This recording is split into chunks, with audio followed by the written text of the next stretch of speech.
Dark frequencies. Yes, dark frequencies is back. It's been a while. We've had a heck of a layoff, but we are not dead. Did we have a plan to take 2 months off? Not really, but that's just kind of how things have happened. But here we are, we're back, and we're covering some new interesting stuff on episode 8. Episode 8 is Mind Over Matter. And what are we talking about here when we're talking about mind over matter? Well, what we're talking about is we're going to talk about the power of positive thinking. We're going to talk about placebo effect. We're, of course, going to get into law of attraction, which is a big aspect of this. We're going to talk about the law of vibration. We're going to talk about expectations into reality. We're going to talk about solipsism and the law of attraction. We're going to talk about law of attraction's built-in defense mechanism. And so we're going to get into a lot of interesting topics here. And the thing that I want to clarify, bottom line, if you're a viewer of dark frequencies, you got to understand that this show is looking at things that are off the beaten trail, okay? We're not just going to cover stuff that has been absolutely verified by science. In fact, we're deliberately not covering that stuff. That's what dark frequencies is all about. We're looking at things that are off the grid a little bit, fringe concepts. And so if you are the hardcore scientific type that just believes the world is like this and everything, Bigfoot, aliens, you guys are nut jobs, you're probably not going to enjoy this very much. And this episode might be even that much more frustrating because we're going to get into the land of woo-woo. Yeah, we're going full woo-woo on this one, and we're going to go to Sedona, Arizona, and our boy Skiva not far from Sedona, Arizona, maybe. But these are the things that we're going to get into on this episode. And so what I want people to do, if you're watching this right now or you're coming to it a little bit later, is open your mind, and we're going to start off this discussion not negative. We're gonna go over all of these things, and we're gonna give them the benefit of the doubt. We're gonna consider them at the end of the episode or towards the end of the episode. That's when we're gonna possibly get critical. That's when some of us might call some of this utter bullshit and nonsense. We might get into that, and we'll get into a discussion there. So in the beginning, we're going to try to let's give this idea a chance, and let's think about this. Let's try to have an open mind, because if you don't have an open mind, you're probably not going to be enjoying dark frequencies very much. And if you've seen other episodes, you probably already know this. But joining me today, of course, we have the standard trio. We got Roots checking in from outer space, also in Colorado. Mm-hmm. Roots, the Lord of the Rings beard is in full effect. What is going on? Have you talked to Frodo recently? No, I've been trying to find Frodo, actually. I'm trying. I really do want to get a good old Gandalf beard going, but no, I'm doing good. Colorado's good. Space is good, and life is good. Awesome. And of course, we also got your boy Skeeve, a stone's throw, or should I say a glowing crystals throw from Sedona, Arizona. Absolutely, man. How's it going? How are you guys doing? I hope you're well. I've been great personally. I mean, I've been okay actually personally. A lot of the time off was kind of my life being a little bananas, deaths in the family, random chaos. It's been a little bananas, but right now, I mean, I'm just happy to be doing this show, happy to be alive and well. So yeah, absolutely. So here we are, we're in the month of December, and we're going to talk about mind over matter. So here's the thing, guys. I want to start off, and let's get into the biggest topic, which is probably law of attraction. I'm sure everybody out there at some point or another have come across this idea of law of attraction. And I wanted to get into, first of all, what are the basics? What is this about? What is this theory about? And the bottom line with this theory is ultimately this idea that we have thoughts, we have feelings, and we have emotions. And the theory behind law of attraction is basically that your thoughts and your feelings and your emotions, they all kind of combine into some kind of soupy mixture, And basically, it's the content of all of these three things that end up eventually determining like circumstances, situations, and scenarios in your life in the future.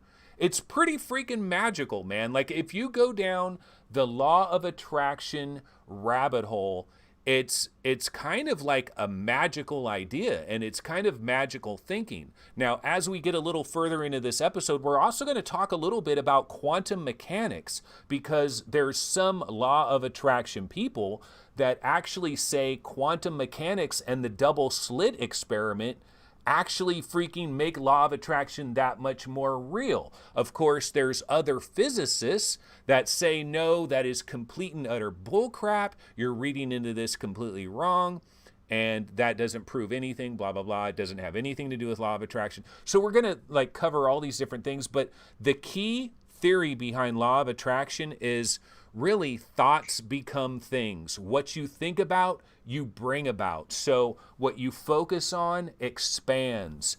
And these are the sort of concepts. Skiva, I'm going to bounce over to you really quick. Like, do you have a specific definition, or would you like to elaborate at all on like this basic concept of law of attraction? Sure. Yeah. I mean, it's pretty much just what you said. What you think and what you feel becomes your reality. It's not, it's not so black and white, because obviously what other people think and what other people feel interfere with yours.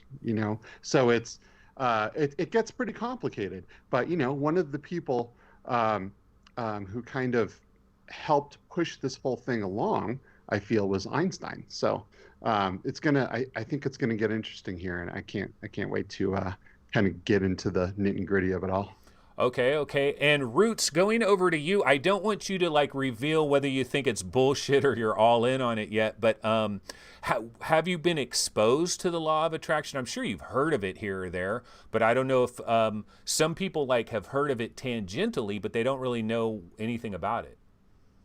Yeah, I mean, there's there's a lot of aspects of it that I kind of have heard about or thought about as well, and kind of elaborated in different ways. I believe that I guess without going into it, that there is some truth to it. And you guys seem like you've really rabbit holed into these things. So I'm hoping to learn a lot about this subject from you in this conversation as well. Just and seeing if maybe I can have my perspective shifted a little bit one way or the other. So it is going to be an interesting conversation for sure. Yeah, and I'll just go ahead and admit it here. So like, I've got a YouTube channel, VR365, and there's people that know me and stuff, and it's weird because like I'm kind of like I'm going to just admit to something, and some people might like this might change some people's opinions of me, because it's like, "Oh my god, you believed in that? You are freaking out of your mind." Da da da. But you know what? I don't care. Whatever. We have to discuss this, and I got to break it down, and I'm going to do it in an honest sort of way. So I want to tell a quick little story, because I really got into law of attraction very recently. And I want to tell a quick little story about how I got into it and how this happened. So, okay, so we're in the summer of like 2017, I believe. And at that time, I was into the Mandela effect. Not like I'm a Mandela effect freaking scientist or something, but it was like something I was kind of interested in, and I'd occasionally watch a video about it or something like that. It was just like an entertainment thing, just like I'm into UFOs or Bigfoot or anything like that. And so I happened to be watching this like Mandela effect YouTube video that I happened to see. And you know how YouTube is, where you're watching a certain video, but over on the side, all these other videos pop up, and some of them can be related to the subject that you're on right now, but in a tangential sort of way, or kind of like a side topic. If you're watching a Bigfoot video, don't be surprised if you see like some UFO videos or ghost videos or something that's on the side, that sort of thing, right? So I'm watching this Mandela effect video, and I happen to notice over on the side this Conor McGregor law of attraction video.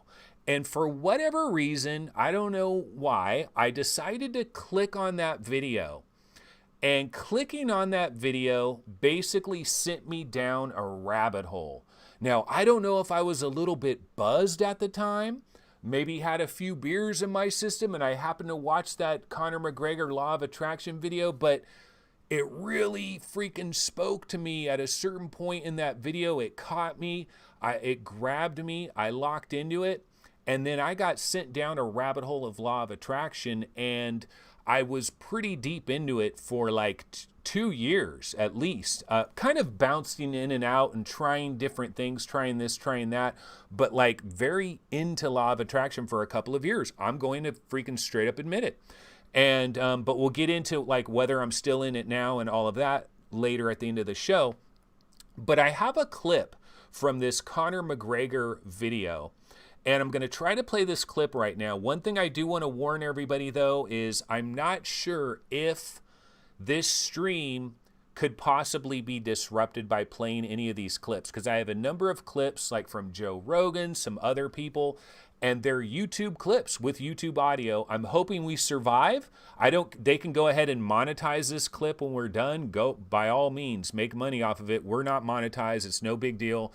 But if our stream gets killed, I'm going to let you guys know that what we're going to do is we're going to continue this video offline. We're going to do the whole video offline, and we'll be uploading it to the channel later, because then we'll find out what's really has a problem with copyright, and we can just remove that, isolate that, and do that. So let's go ahead and do this clip here. I'm going to grab this clip. This is Conor McGregor. He's talking about Law of Attraction.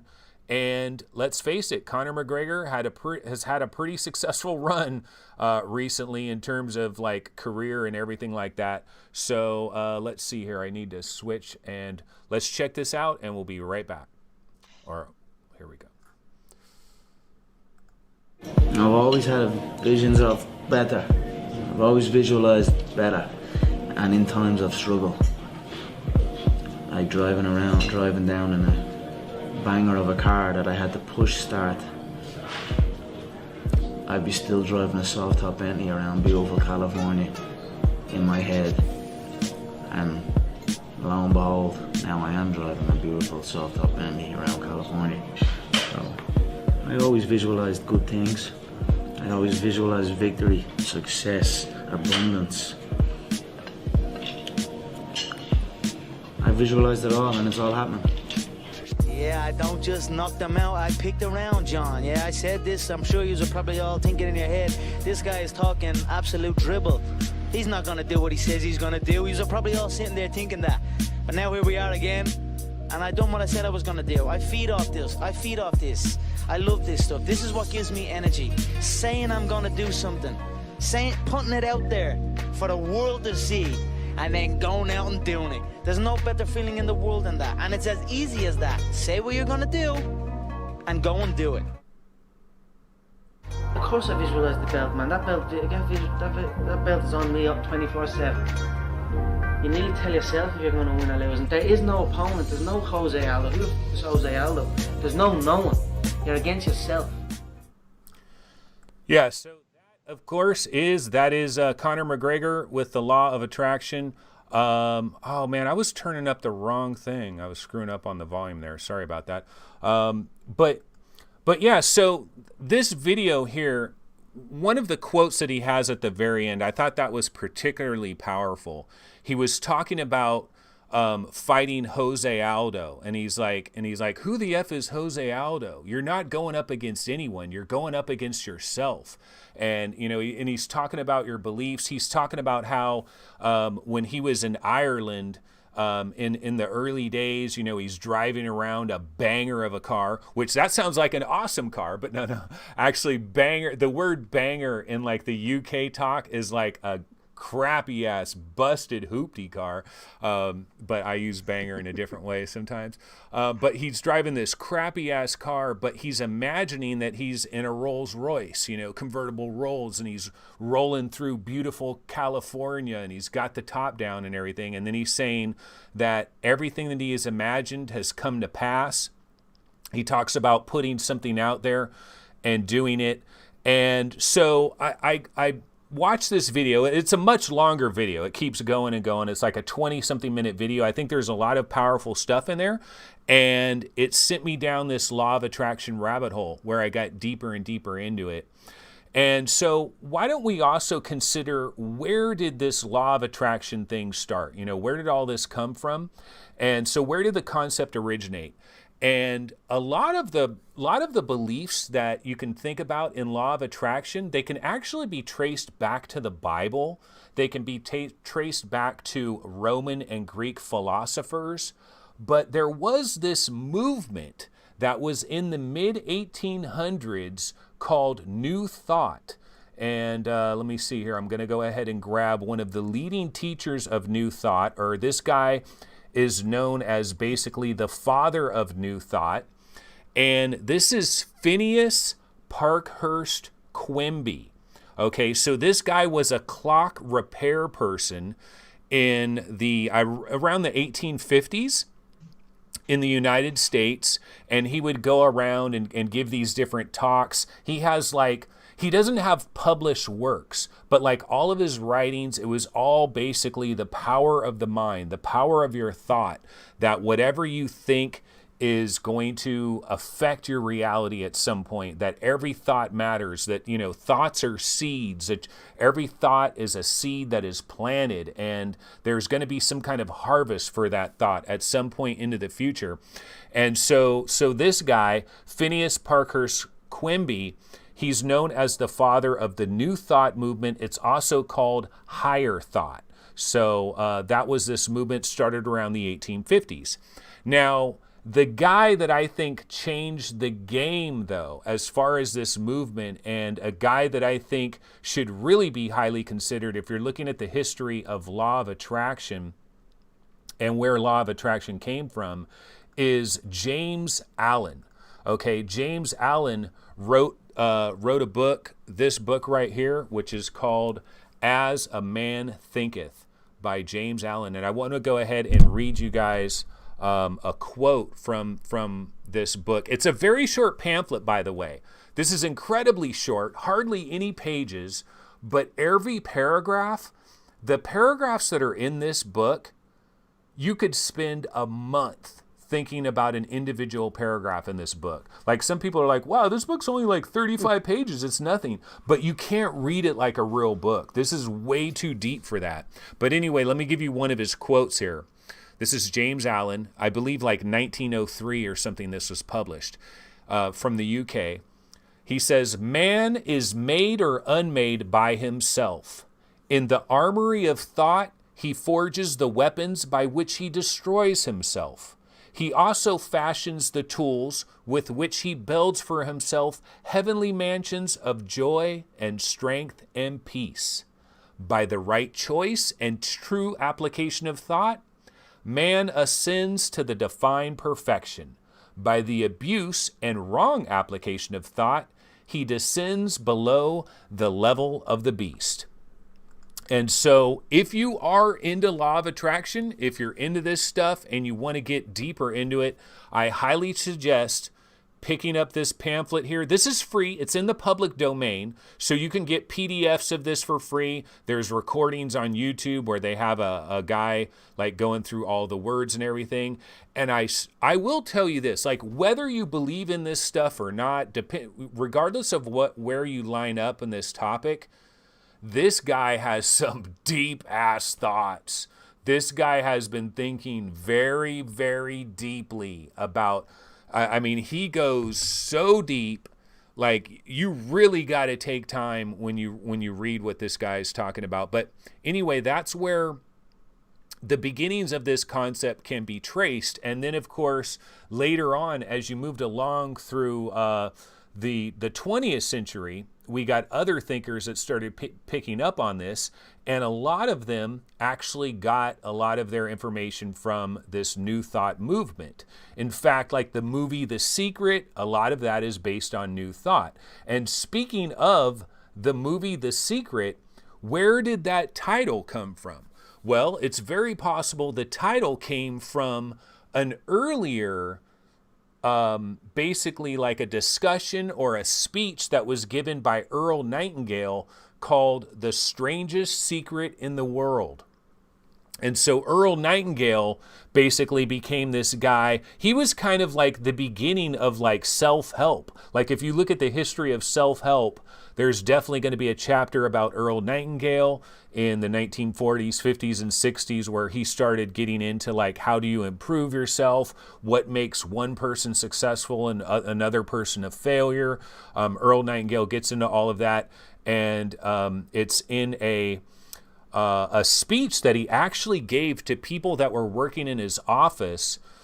He gave the speech live, and everybody was so impressed by this speech, they said, you got to record this speech so that we can play it to people that come to this office later, and in case you forget any aspect of it, recorded the speech, then eventually put it on radio, and it became pretty famous. And again, if you're into law of attraction, now Earl Nightingale doesn't line up 100% on the magical, like you can wish for a Ferrari and it comes into your driveway. He doesn't really go into that kind of law of attraction type stuff, but there's still a lot of like what you think about, you bring about type of thing. And one of his famous quotes, I'll pop it on the screen here real quick. This is a famous Earl Nightingale quote. He basically says, you become what you think about, Earl Nightingale. And his theory is that ultimately what you spend the course of your days thinking in your mind, what you stew over, what you're like, when you're in thought, have you ever found yourself like deep in thought for like 3 minutes, like just thinking all these like streams of thought, and you don't come to a realization of it until the very end, and you're like, whoa, I've just been like zoomed into this thought for like 5 minutes on like these different things, what might happen at this like interview that I have coming up or whatever, that those thoughts, that's the real power. It's like your subconscious, like whatever your subconscious mind is just kind of burning through. That's kind of the idea there with Earl Nightingale. So that's kind of the philosophy that we're talking about here when it comes to law of attraction and some of these ideas. And so now I'll go back over to Skiva.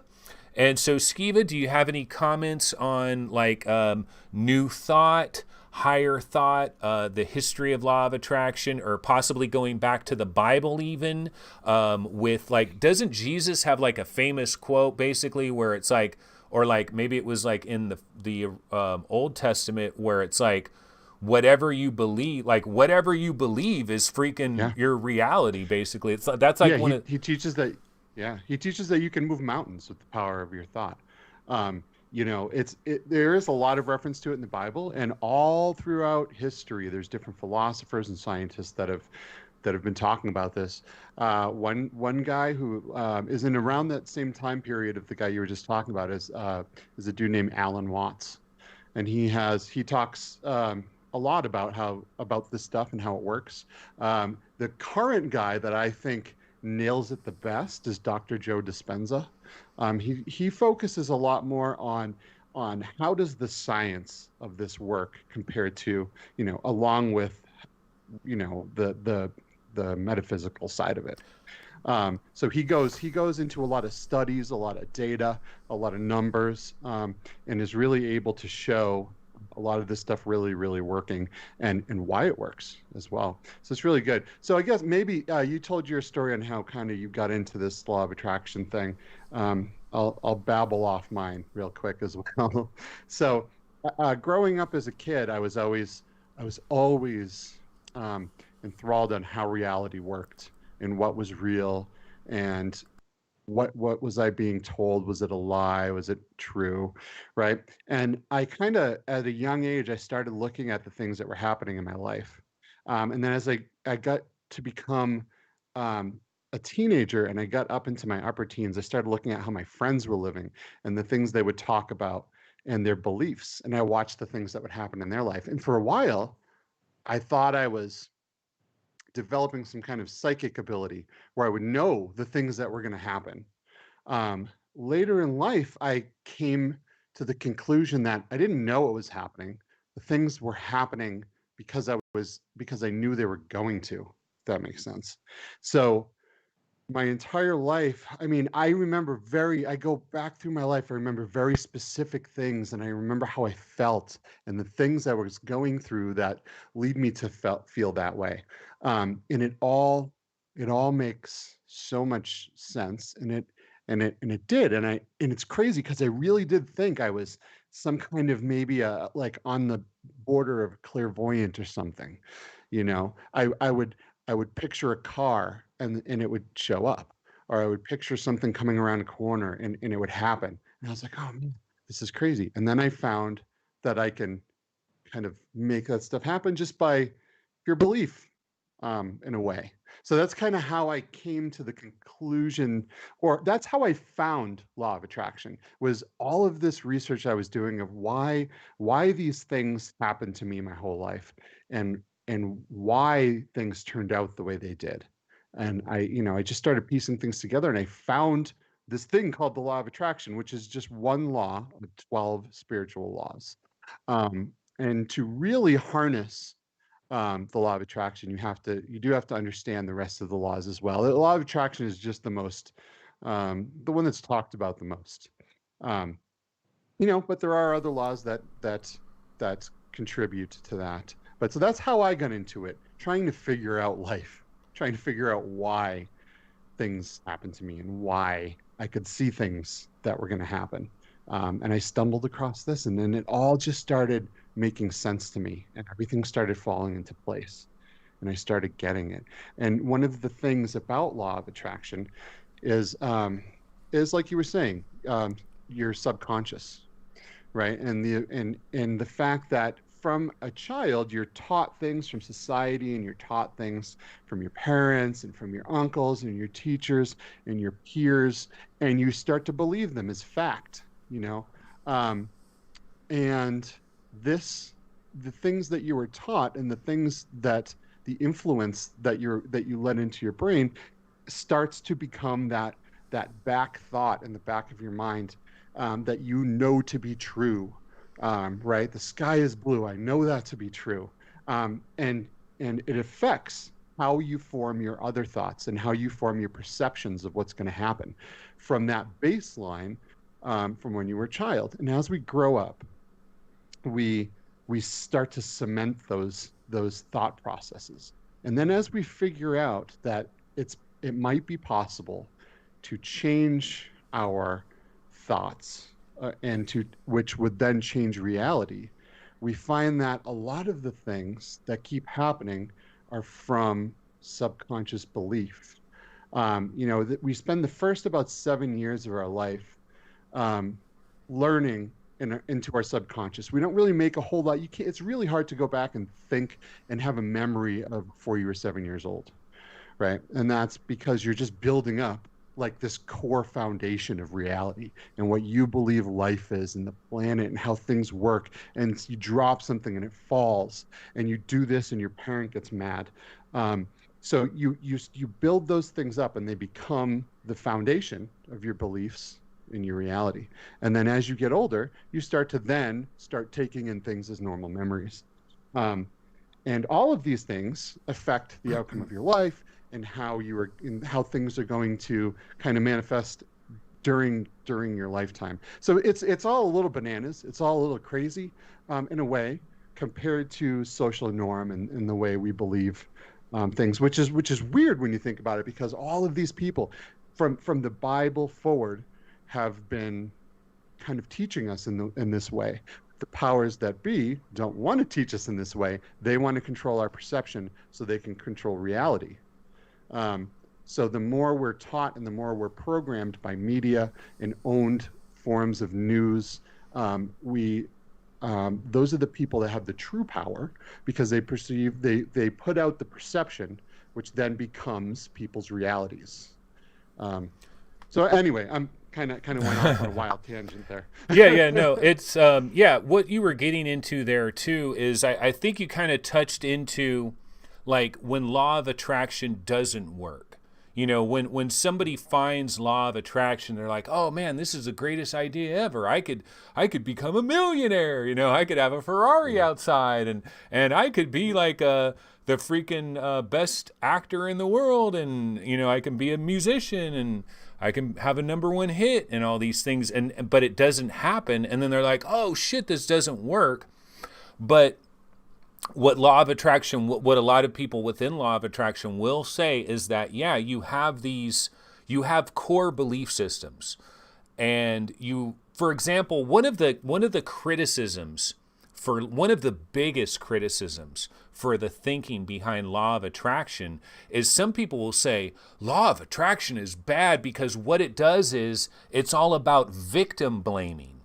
Because the thing is, with law of attraction, it's ultimately saying that where you are in your life, everything that you have in your life, you are exactly where you want to be right now. Not consciously. Like you could be a garbage man. Like your occupation could be you're a garbage man. And you could be like, I'm not where I want to be. I'm a freaking garbage man. I weigh 300 pounds. My wife, you know, freaking left me for my best friend. I'm not where I want to be. My life is a disaster. But see, the law of attraction guru basically would say, no, see, on a subconscious level, there's some part of you that wants to be 300 pounds. There's some part of you that wants to be a garbage man. There's some part of you that wanted your wife to run. And I think want is the wrong word. I think believe is better. Okay, but that you believe you will be. But in this subconscious way, see, the thing is, there's this idea, like for extremely obese people, sometimes they'll try like every diet under the sun, right? They'll try this diet, they'll try that diet, and nothing works. Ultimately, nothing works. And then you go to the realm of psychology. Like there might be some kind of psychological issue that is causing your body to like keep this weight, and it's like you're snacking at inappropriate time. You're sabotaging on a subconscious level. And the theory there is that some people will put on a tremendous amount of weight because when they were in their childhood, they reached out to someone and made themselves vulnerable. They got rejected, and the pain from that rejection was so powerful and so intense, and they never, on a subconscious level, they never want to feel this pain again. So subconsciously, they're like, if I make myself huge and overweight, no one's really going to want me to be around them. They're going to avoid me, and that's fine because I don't want to be hurt again. So it's like this, there's like a subconscious idea where I put all this weight on me. I keep people distant from me because if I'm in great shape and everything, then, people are going to be attracted to me. They're going to be talking to me and stuff. And like, I don't want to face this possible rejection again. So there's these ideas where you are in life, like you might say, well, no, I'm not where I'm at in life. I want to be a success. Some people, there's this thinking that on a subconscious level, some people are scared to death of success. They're freaking scared of success. And so, which sounds crazy. Why would somebody be scared of success? Well, because when they're successful, maybe there's going to be all these extra demands on them. Whatever, some kind of extra pressure is going to be put on them. So some people feel like you've got like some subconscious programs that are running in the background where whenever you get close to success, your subconscious mind is literally going to sabotage your ass and send you off the beaten trail so that you won't be successful. Like you're actually going to, like if you find yourself in life, like things, it was going so good and then it all fell apart. And this tends to happen over and over again. That could be a subconscious sabotaging because you know what? You keep going down that path, you will hit success. So I'm going to get you off of that path and get you interested in this other thing and distract your ass and move you over this way. So there's a lot of like the whole law of attraction thing. It can get really, really complicated when you start getting into the subconscious mind and these core belief systems that you're holding on to that could, that are running under the surface there. Roots, we haven't talked to you in a minute here, so let's go back over to you. And what do you think about some of these different things that we've been discussing? Obviously everybody knows that I love the Lord, I love God. So everything I approach is from that perspective. And like you said, Proverbs 23:7 is what you were referring to. It says, "As a man thinketh in his heart, so it is he." And there's many things in the Bible that kind of reflect to that. I'm more of a believer that it's what you put out, what you say. And I'll tell you why. There's several examples again in the Bible that talk about just the powers of words, and we're all made in God's image, and He created everything by speaking. He spoke, and everything was created into existence. And so our words have way more power than we believe. So much so that the Bible warns that we'll be held accountable for every word that comes out of our mouth. I believe because it does shape existence, and we are God's little g, made in His image. He did create everything, and so we have that power. And when you combine that with the thoughts, you really can shape the way things go. And it's all about your heart, the purity of your heart, I believe. And if it's corrupted, it's going to shape everything that happens to you. And you open yourself up to things that you wouldn't even know that you're opening yourself up to. In the respect of creating things going on around you. So I look at it more from that perspective. But it's in a weird way, it kind of ties into what you're saying. And there's so many things that are biblical that whether it be reap what you sow, or like that everybody, what goes around comes around, like all these religions, all these philosophers, they're all tied in together, right? And so I believe there's so much more to it than people believe. Yeah, we're actually Roots, real quick. What you're saying is absolutely correct. Part of the law of attraction is what you speak, not just what you think. It's what you speak, how you feel, and what you say. Because what you say ultimately starts to cement in your beliefs. Yeah. Right. We talk about things and we feel things, and in our brain, neurological pathways are being formed. So you're creating circuits. So something physical right there, right off the very top, something physical is happening when you think. And those neurons in your brain, those pathways are and allowing that type of thought. So when you learn, the same thing happens. When you learn something, it forms a neurological pathway. And then when you memorize something, that pathway stays there and doesn't dissolve again. Right? So that's it kind of goes into science right there as well on how thinking and speaking causes something right off the bat physical to happen. Yeah, so one of the things though, it's kind of crazy. Like, here's the thing though. If you truly go down this law of attraction idea and you think like that your thoughts have power and that you can bring certain things into your life, and how successful you are and whatever you're doing is more related to like the thoughts that you're having about everything than anything else. So ultimately where you're going with all of this is you're saying that this world is like a magical world. You're saying that you're not going scientific, I mean, you got to understand that. No. This is not science at all, because you're. But it can be. Okay. Yeah. Well, let's talk about magnets. What happens when two magnets touch each other or come within range of each other? There's a scientific attraction there. And this is the same type of attraction that happens between multiple types of energies and different kinds of polarities. And these things physically attract in a scientific way as well as a spiritual way. The two are meshed. We like to think about spiritual not being scientific, right? But a lot of it is. And just because you can't see when two magnets, you can't see that force, they click in, man, and you have to physically pull them apart. You may think there's nothing there, but there is a law of attraction within magnets that you can read with science. Yeah, but wouldn't science say that that it's not attraction, it's just this is how freaking magnets work, and there's a magnetic field, and like they wouldn't sit like but I don't know, I think you're kind of there is a magnetic field with energy, Yeah. with all protons and with all of that stuff. There is a magnetic field, and things literally attract together, whether they be thoughts, whether they be words. You bring the people into your life based on your thoughts and your words, because there's a physical attraction that sucks it all in together in a way.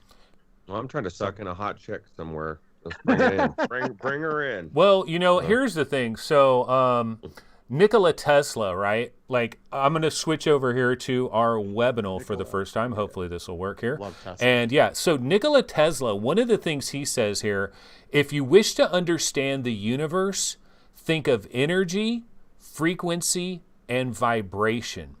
Okay, and so then we also have, there's this other idea that is called the law of vibration, which is supposedly related to the law of attraction. And I'm glad, Skiva, that you kind of like mentioned like the vibration, the frequency, dark frequencies. Hey, here we are. But that you kind of mentioned like this idea of vibration, because there's actually some different ideas here. You've got the law of attraction thing, which is all about like your thoughts become things, what you think about, you bring about.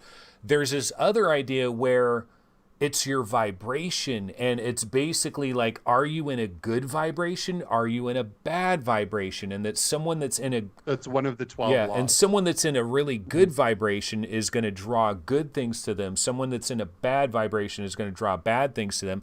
And I'm glad we're talking about this, because I actually have a little clip that I want to play. Now, this is from Bob Proctor, who is a guy that is kind of into law of attraction and also like motivation and self-help and all this sorts of things. He's like damn near 90 years old, but I know back in like the 80s and 90s, he did all these different seminars. And I have a clip where he's going to talk about the law of vibration. And I think it's actually a pretty interesting clip, and I like what he has to say here in some ways. So let's go ahead and check that out, and hopefully we won't get canceled when this happens. So I'm switching over here to our trailer window, and let me grab this clip of Bob Proctor. Okay, here we go.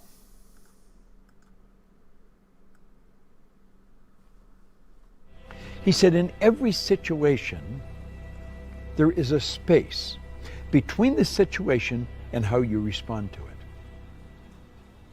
And in that space, you can decide how you're going to respond. Now, that space may only be a millisecond, but in that space, you can decide, are you going to react or are you going to respond? Think of it. In every situation, between the situation and your response, there is a space.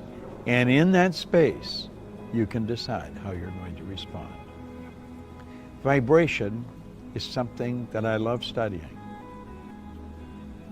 When you're in a restaurant or in a store or any place where the energy is really good,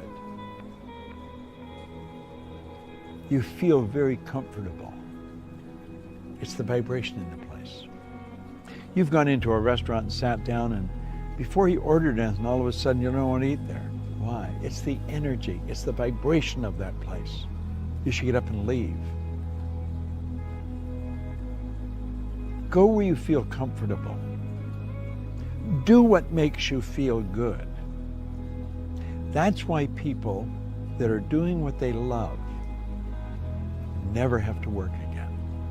They spend their whole life in a wonderful vibration. Yeah, so that is Bob Proctor, and he's talking about vibration. And I thought it was kind of interesting because he brought up this idea of going into a restaurant. And sometimes you do, like I definitely have had this situation in my life where you go into a restaurant, you might have been at this restaurant a million different times. It's a great restaurant, you like it. But every once in a while you go into that restaurant and something's a little bit off. You notice that something is a little bit off with everybody working there. There's something a little bit different. They're not coming to your table as fast as they normally do. Like there's something going on. And you can feel this energy, and there is some times where it's like, you know what, I think we should just bounce. Like, this is not the right day to be at this restaurant. And then you've also gone to other places. Like, you go, like, let's say maybe you go to a certain haircut place, but like the haircut place is out of business, you got to find a different haircut place. You go to some random haircut place, and there's just this great energy in there. There's a great energy with like everybody that's in there, and everything just seems to go well. And you come out of there and you go home and they're like, wow, you got an amazing haircut. And it was like, well, it was just, so, I mean, there could be something to this energy thing. And I can tell you guys that in the 2 years when I was like super into this idea, I really like ran away with this like vibration thing for about 8 months. And in fact, I have a, I called it Mr. Happy Pants. I tried to be Mr. Happy Pants is what I call it. And so see this picture right here? This is Jim Carrey from the movie The Truman Show. And at one point in the movie, he's like, good morning, good afternoon, and if I don't see you, good, like he's Mr. Happy. He's like, hi, how's it going? How you doing? Mr. Jolly, Mr. Happy Man. And I'm telling you, for like 8 months, I tried to be this guy. Like, I really tried to do it because I had this idea, you know what? I'm just going to try to do this. And because I would see these people, you'd see these people in your day-to-day life, some happy-go-lucky person where just everything is wonderful. Nothing is ever bad. They're always happy. They're always in a good mood. They're always smiling. And I would see these people a lot of times and I'd be like, why is this person faking it? Why, who the hell is this? Come on, this is phony. You can't. And I used to have a very dismissive attitude towards these type of people. But at a certain point, I said, well, F it. I'm going to try to be that person as an experiment. And I'm going to try to see, what does this do? Will this do something? Does this change anything for me? So for like 8 months, no joke, I really tried to be Mr. Happy Pants. And I also did this thing where I was writing a list. Like, I had this notebook that I would take with me everywhere. And if I was in like a drive-through line, because like my kids, I was supposed to pick them up some Taco Bell or something. So I'm driving over to Taco Bell. I'm in a drive-through line. There's like 15 cars in the drive-through line. I'm like, oh God, there's 15 cars. But what I would do is I'd have this notebook with me. And anytime I was in a situation where I had to wait somewhere, I would pull out the notebook and I would just start writing down good things that have happened to me recently, or anything that I enjoyed or liked. Like, oh my God, I had this croissant this morning that was just incredible. It just melted in my mouth. It was so amazing. And I took this warm shower this morning, and the warm water just hitting my body. It felt so good and it was so relaxing. So I was making this like gratitude journal, and I was trying to do this Mr. Happy Pants thing. Like, everywhere I would go, like I would, just at the grocery store or whatever, I'm standing in line. Instead of just being silent, I would be like, oh, I like that blouse that you have on. Or, I would just start striking up conversations with people and trying to get into this, like, this good, happy vibration. Okay, and here's what I discovered after that. Not spoilers, no. But what I discovered is it did have an effect. It did make my life generally a happier life and a happier existence. However, nothing magic. So, because a lot of times when you get into this idea, like, people will start talking about gratitude and the vibration that you have and all this stuff. Like, you start listening to these law of attraction gurus, and they'll be like, you got to practice gratitude. You've got to be thankful. And they kind of talk about it in such a way where they're basically saying, like, this gratitude and having this gratitude energy, that energy is going to go out into the world and it's going to bring you good things somehow, like almost in a magical sort of way. And so my experience after 8 months of doing Mr. Happy Pants is that, yeah, I was having, like, my life was generally happier, but to be completely honest, there was no change in any of like my goals or anything. Like there was no magical occurrences where somebody randomly appeared into my life and this magical door opened, and if that door didn't open, nothing would have changed, and that was just absolutely critical. Nothing like that happened. There was no magic of any kind. Was I generally happier? Yeah, I was, but also I was kind of like faking my way through it, and at the end of the day, it's like, I don't know. I guess, yeah, I could live my life as Mr. Happy Pants, and I will have a happier life. But, okay, Skiva, you want to rally against Can I this? ask Yeah, you a go question? ahead. I do. So let me ask you a question. When there's an actor on a movie set pretending he is being hunted by a murderer, right? Let's say he's out there, he's filming this movie for 8 months, and he's acting and he's playing the part, right? I'm getting hunted by this murderer. Typically what happens is, or what doesn't happen is, a real person doesn't end up trying to hunt and kill this person, right? They're acting. In their mind, they still know. They have this analytical mind in the background. There's this little voice, and when you meditate, you can hear it, right? There's this little voice going, no, this is all bullshit. No, this is bullshit. But let's pretend.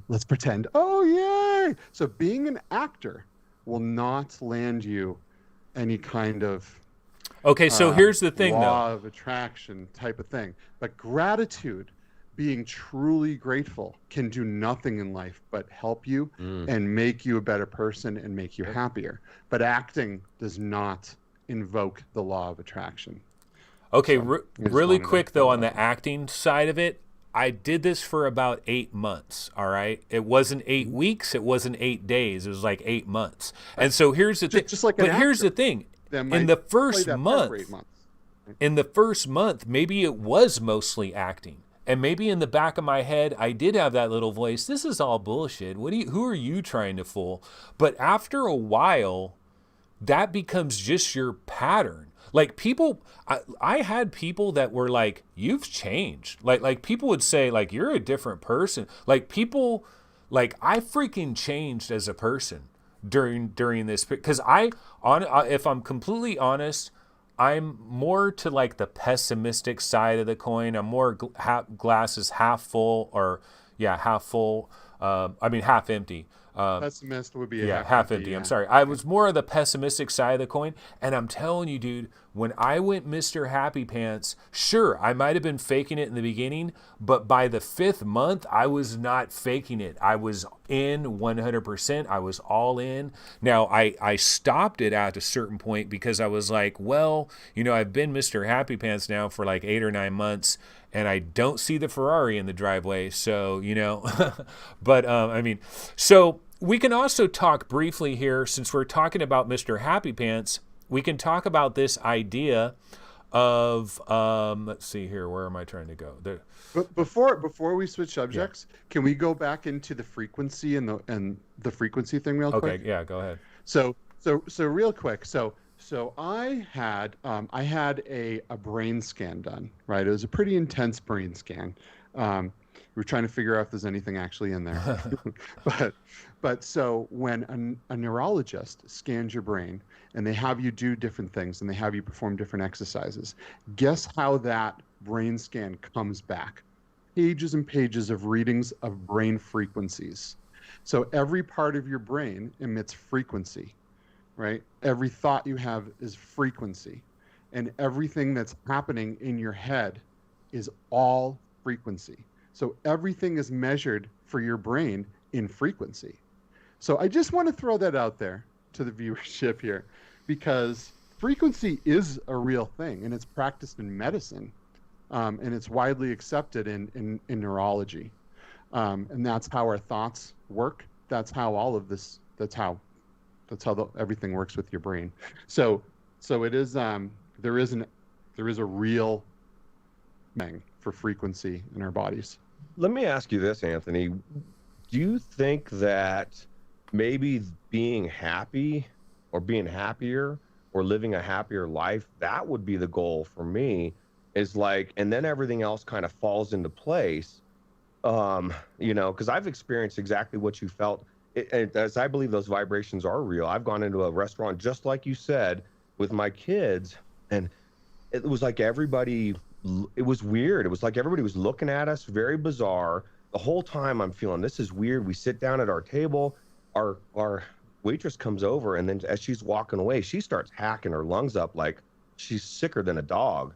Like so disruptive that I stood up and I just, we'd already ordered a drink, started drinking it. I stood up, walked out, and then I just told the lady, I said, I can't eat here. Like, so, because something was so off, and that everything about that whole experience was bizarre. And So I've done what you've said, Anthony, where in my life, it's all about gratitude. And I'll give you an example. Just this last week on Thursday, my drive shaft of my work vehicle just fell out, right?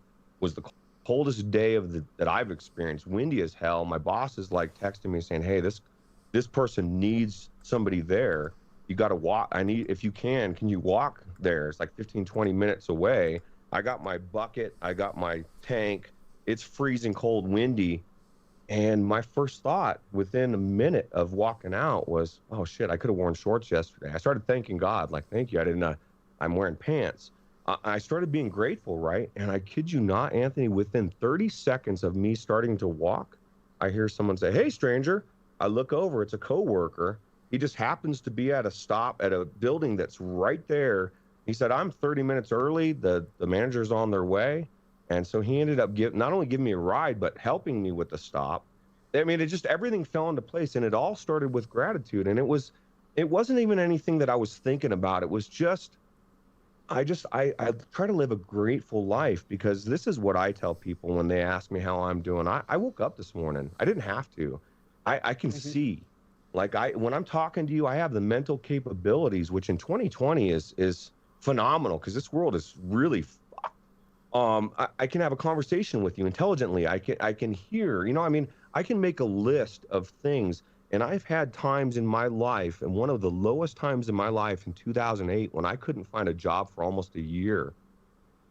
I remember laying on my couch, and instead of feeling sorry for myself, I started doing exactly what I said.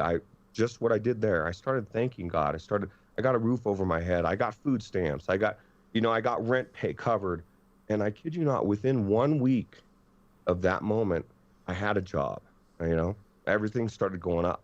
And I think there's more to what we put out than we would ever dream of. And it really does come back to us. Sometimes I think we just have to have the patience to see, or really look at what are we doing it all for? Because if it's all for the Ferrari and the driveway, I would submit that's missing the mark. And it's not a knock at you, because we all feel that way. I would love to have I don't even own a house, bro. I'm renting. I'd love to own a house. So can I go to that restaurant thing? So we've a couple of times we've talked about walking into a restaurant and feeling an energy in there, right? I want you guys to kind of picture. Have you been to? I'm sure you've all been to a lake or the ocean or something, right? And thrown a rock in the water, right? When you throw a rock in the water, it creates this ripple effect, and it goes out and out and out, and until eventually it fades off, right? And if you have a bigger rock next to it, and you throw that bigger rock in, that's going to create a bigger ripple effect, and it will then take the water that is carrying from the smaller ripple, and it will change. It'll change the way that water goes. It will behave differently, and it'll take that smaller rock's water, and it'll push its frequency and its waveform in that direction. So when you walk into a room full of a lot of people, or you walk into a big city and something is going on, you feel an energy. It's because every person is throwing that rock into the energetic lake, let's say, right? And you're feeling the ripple. And if you can displace yourself and try to feel everything that's happening in that room, you can feel the ripples of the other people and their waveform.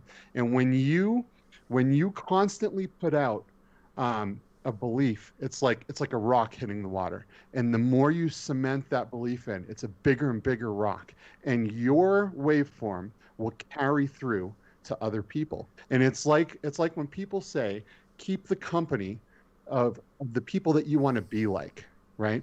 It's because you cannot help but to fall into their ripple and to be moved by their energy, right? So the people that you hang around with and the people that you constantly are are socializing with, or just being together with, or being in VR with, or whatever, because energy has no bounds. So those people, you will fall into alignment with those people, right? So let's say, some people are born into money, right? They never feel a sense of lack, right? So they have a harder time losing that money and going into poverty from being born into being rich, right? Because they don't understand that frequency, right? They haven't been around all of those other people with all of their ripples affecting the way that their energy is flowing, right? But I'm sure if you took, and obviously I haven't done a thing on this, but if you took a millionaire and you put him in 5 years into a house with a bunch of heroin addicts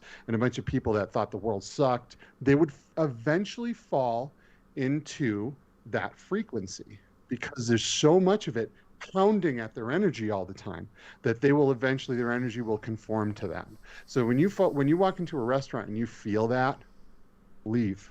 Because it's a real thing. Yeah, yeah. That waveform, and that's how all energy works.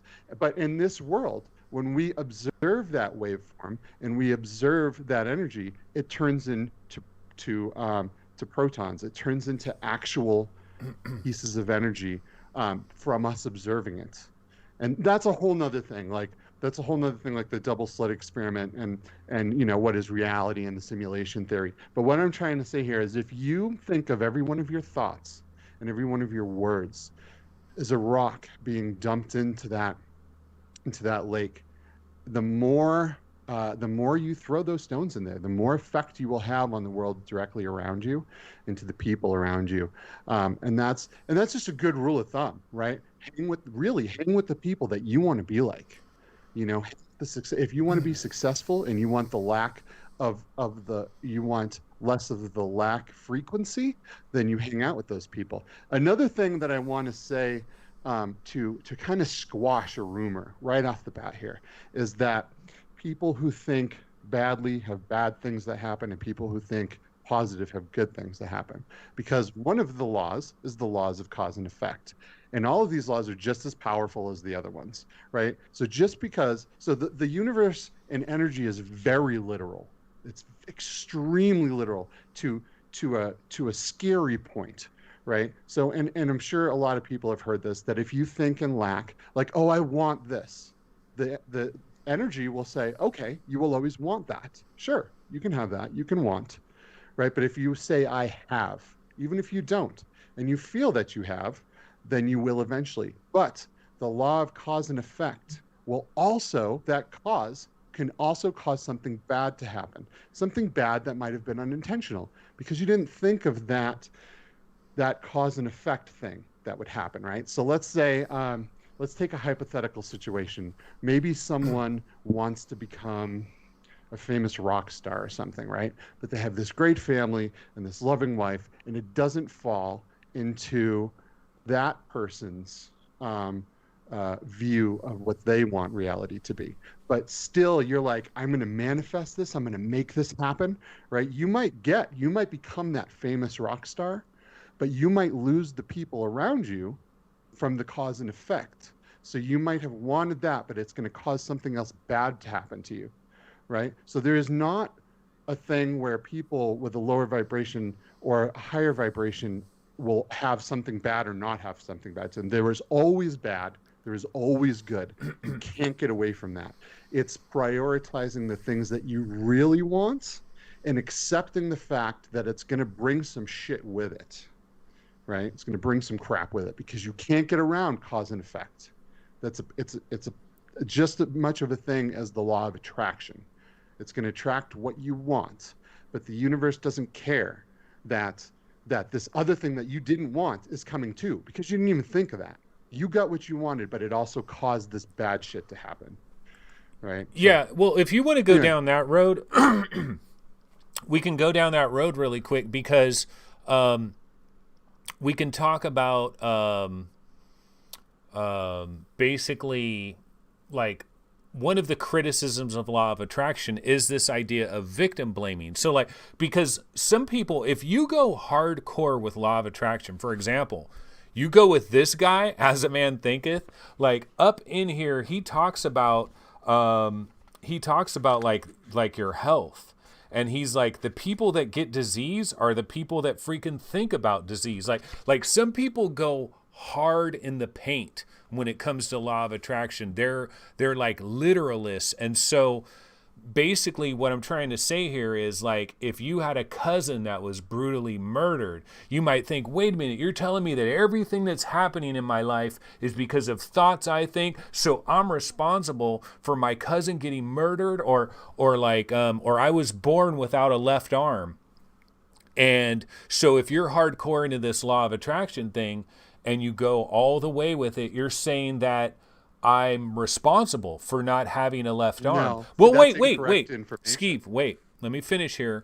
So different people have different responses to that from a law of attraction standpoint. I've heard a lot of different responses on how you explain that. One explanation is it goes back to core belief systems. The question is, like the person that doesn't have one arm, or I mean they're missing their left arm, is like, do you believe in a world where somebody could be missing a left arm? You know, do you believe in a world where somebody can be mugged and raped? Do you believe, like, if your core belief system allows that in that world, do you believe in a world where cancer can randomly occur? Where somebody just randomly gets cancer? Do you believe in that world? If you believe if that's part of your core belief system, then that can bubble up into your experience. What do you say to that, Skeeve? So I used to work in cancer. I used to work at a cancer lab for about 7 years. I built up infrastructures for different laboratories that were trying to cure cancer in different ways, genetic places. And it's crazy because some of the scientists in there that worked on lung cancer, for example, never smoked a day in their life, worked out all the time, did all these things. And what happened? They ended up with lung cancer. Weird shit like that. Another brain cancer scientist ended up with brain cancer. Why? I don't know. Cancer has gone up so much in the past 20 years because of the push and the fear that's been instilled in people and just the vibration, right, of all of this happening. Now, you can't say that person lost their arm because I manifested that, because that person has the same manifesting power that you do, that Roots does, that I do. You can't help but be battered by the waves coming in from that person's reality, right? So it's not just one person's belief and the world will be exactly as that. You're also getting smashed from all sides, from all the other people's different waveforms coming at you, right? So you cannot manifest for someone else. You can't. Okay, If wait, that person lost their arm, Skeeve. it could be a cause and effect from something else. So go what ahead. you're talking about here is this ballet, this dance that is happening, which this is an interesting concept, and I do want to bang on this for a minute. So in the world of law of attraction, the idea is that thoughts become things. Your thoughts, your emotions, your feelings are generating your future reality. Not like the thoughts that you're thinking today give you a snow cone tomorrow, but the thoughts that you're thinking right now might affect something 4 months from now. So, or there's some kind of weird time delay, and we don't know exactly how that works. But anyway, that's the theory, right? Is like your thoughts are affecting things. So here's a scenario that I'll bring up, because I'm like, well, how does this all work? Because you've got two different people. They want the same job. They want the same position. They're both thinking positive thoughts about it. Who gets the job? And so wait a minute. I'm going to set up this one scenario for you guys. Okay, the Super Bowl is not too far away, right? The Super Bowl. The Super Bowl for NFL players is the most important thing possibly in their entire life. Like, if they're in the Super Bowl, that is a very important day to them. That day means a lot. Like, they could be the hero of the game. They could be the GOAT of the game. Like, they could be the person that causes the loss. They could, it's an important thing. Okay, so now imagine in a football game, you've got 11 people on each side of the ball, right? And all 11 people have different thoughts, different intentions, different feelings. And in the split second of the ball being hiked and like a quarterback getting sacked and fumbled, like what I'm trying to understand here is how are all these different intentions and desires, how are they all in this beautiful ballet with each other? So like, how does one guy not get screwed? One guy's thinking the right positive thoughts, but he ends up fumbling the ball. The other guy gets it, takes it the other way for it. How do you know what he was thinking? How do you know? No. How do you know before he wasn't like, oh my God, please don't let me fumble. Please don't let me fumble. I feel like I might fumble the ball or something. Something's going to go wrong, because that's how everything's always been in my life, in the back of their mind, right? But in the forefront, they're like, yeah, I'm going to get some, you know? But in the back, they're like, oh, please, I need this to work out. I need. And the universe says, okay, you will always need. Okay, but wait. It is. So all of these people are combating against each other. And here's the other thing, momentum. Explain to me how momentum works. When a team gains up momentum, things change in a game. It's because all of the players, all of a sudden, they all start to believe, oh my God, this can really happen. This is going to happen. It's happening now. It's happening now. And the universe says, you're right. It's happening now.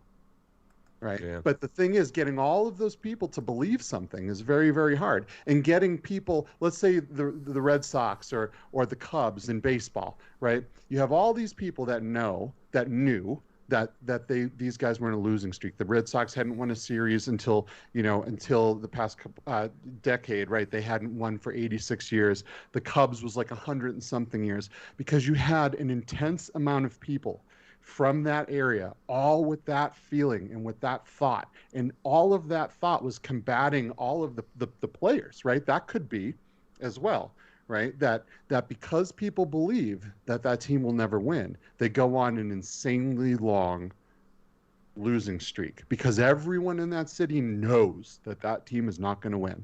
Therefore, it shall be. And those players getting pelted by those waves would also cause the players in the back of their mind to kind of believe, yeah, I'm on a cursed team, man. We're not going to win. I'm going to give it my all, and I'm really good, but we're on a cursed team. And therefore it becomes their reality, and therefore losing streaks happen. The numbers would say the chance of that team winning, especially with the right picks for the right athletes, should be high. But you can't go up those numbers, because it's all the intention of the people playing and the intention of the people pointing their energy at that thing. Yeah, I mean, my big thing, though, is like, I'm not complaining about that. What I'm saying is, if there's two people in a room, one person has an intention, the other person has an intention, desires, thoughts, feelings, emotions, I understand how that can dance around each other. I can understand maybe even 3 people, maybe even 4 people. But when you start to get into like 25 different people that are in the same event, they have different intentions. Like, it's just very hard for me to believe that the universe is doing this incredible dance. It is. That's what makes life amazing. That's what makes it such a magical and an amazing place, because you have 7 billion people on this planet, all with their own intentions and all with their own beliefs and all with their set of doubts and with their own sets of in their background, how they don't believe in themselves, or they believe something bad happened when they were a kid, and that carries forward into life.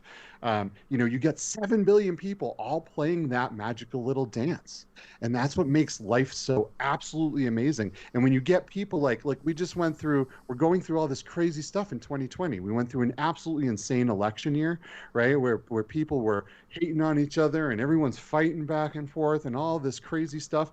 And look at what's happening to the world because people are going down this downward spiral of depression and hate right now, and it's caused a lot of crazy things to happen, and it's because so many people believed truly or focused very intently on something. Yeah, Roots, what about you? Any comments on this recent diatribe? Yeah, I would submit that, for one, I always think of Cam Newton when I think of football and his reaction to the fumble of the football. and it was almost like he was told to throw it. And then his wife came out like on Facebook and said that exactly that he was told to throw it. NFL ticket, it says on there that it's for entertainment purposes only. So I would submit the whole thing is fixed to begin with, or has been for a long time. But in your in this context, I think people just, and of course this is my belief, but I think people discount God's plans and what his whole schema thing is. But isn't that what energy is? Isn't that God? Well, exactly. And you know, you can call it whatever you want. And I think your description of how magical the world is, because everything is all a give and take, you know, and we are all doing this dance together, right? And I believe Has that to be free will. yeah, yeah. Right? So it all and it's just like everything else, you know. It's so weird that most of the deepest thoughts and philosophical things in this world that we've had have all been tied to the Bible in certain ways. You know what I mean? A lot of things, a lot of songs, a lot of lyrics, a lot of people's amazing things they've said over the last few hundred years. When you go back to it, they're Bible quotes. It's very amazing to me. So. Yeah, okay, well, let's see, what else did I want to get into here? Well, you know, one thing I wanted to mention is one of the things we have been seeing is with quantum mechanics and with the double slit experiment and this idea that you need a conscious observer and this sort of thing. One of the things that is happening is that a lot of people that are into metaphysics and they're into like this, like your mind creates reality and all of that, they're grabbing this idea from quantum mechanics and they're saying, this proves it. This freaking proves it. Hey, all you science people, stick this up your, you know what, because this is proving it, right? But then you have other scientists that are saying, no, that is complete and utter bullshit. So I want to look at both sides of this really quick. And I've got clips from two different scientists that are going in two different directions, kind of, about this exact thing. Now, the first clip I'm going to go to is a clip from a Joe Rogan episode where Joe Rogan is interviewing physicist Sean Carroll. And they're talking about quantum mechanics. And what they talk about is this movie called What the Bleep Do We Know? There's a movie like on YouTube and stuff that you can get. It's called What the Bleep Do We Know? And it's basically a documentary that's about like quantum mechanics and this whole idea of like creating your own reality and that like science might actually support this on a quantum level, et cetera, et cetera.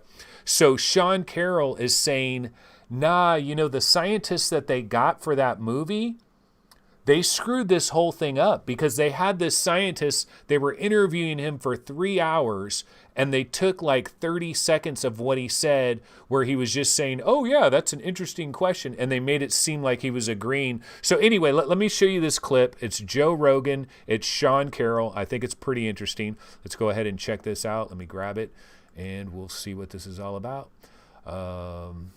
Here we go. Sean Carroll on Joe Rogan.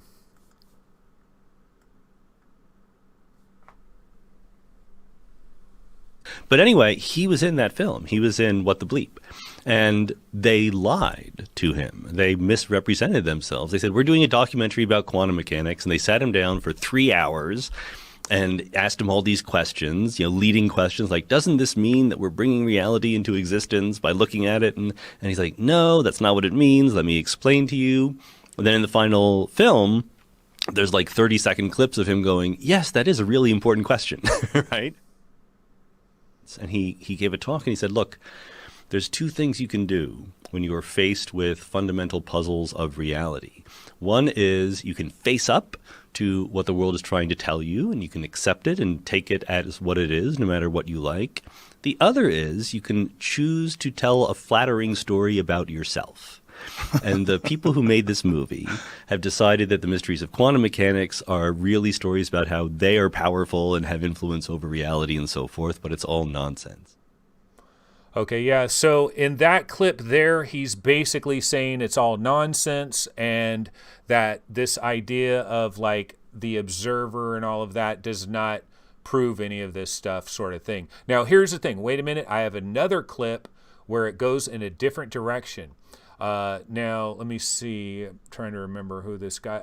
The scientist's name is Andrew Huberman, and he's on the Lex Fridman podcast. And in this other clip, he's talking about this experiment that is done with the brains of certain animals, where these like dots are moving downward, and they change it to where the dots are moving upward. And the animal reacts exactly as if the dots were moving downward, which basically suggests that for the animal in their world, like what is really happening in our world, in the real objective world, has nothing to do with what's going on in your brain. That these are like two separate things, almost basically like saying that reality is like a freaking well, anyway, I'll play this clip and you can make your own mind up. Let's check this out.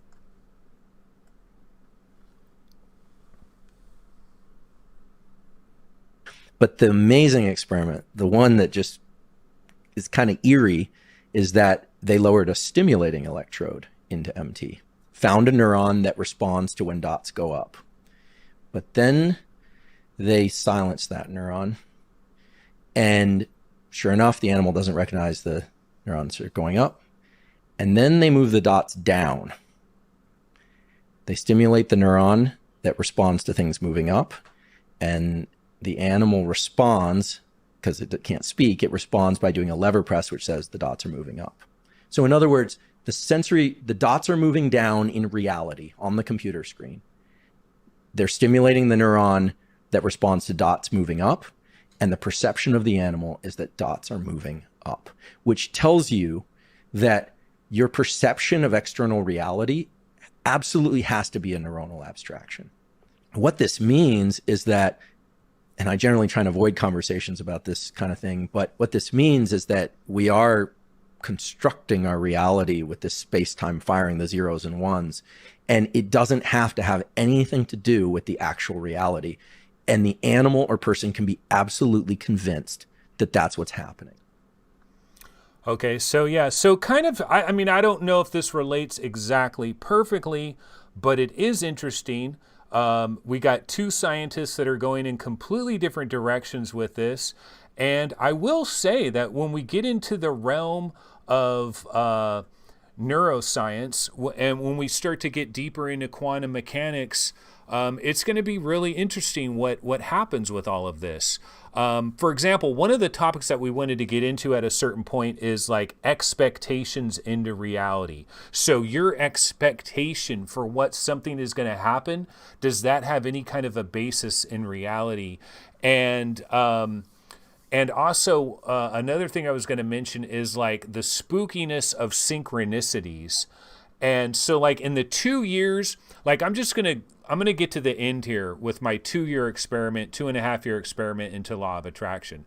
So after 2.5 years of being involved in law of attraction, ultimately, what I ultimately believe is that there is some aspect of law of attraction, there's some aspect that is actually legit, but 90% of it is garbage, is what I'm going to say. But there's some piece of it that is real. And the reason why I would say some piece of it is real is because of certain synchronicities that I saw during this 2.5-year period that do not effing compute. I mean, I'm talking like a 1 in a billion chance of a synchronicity taking place that is like, when I saw these particular synchronicities, it was like, oh shit, reality is fake as F.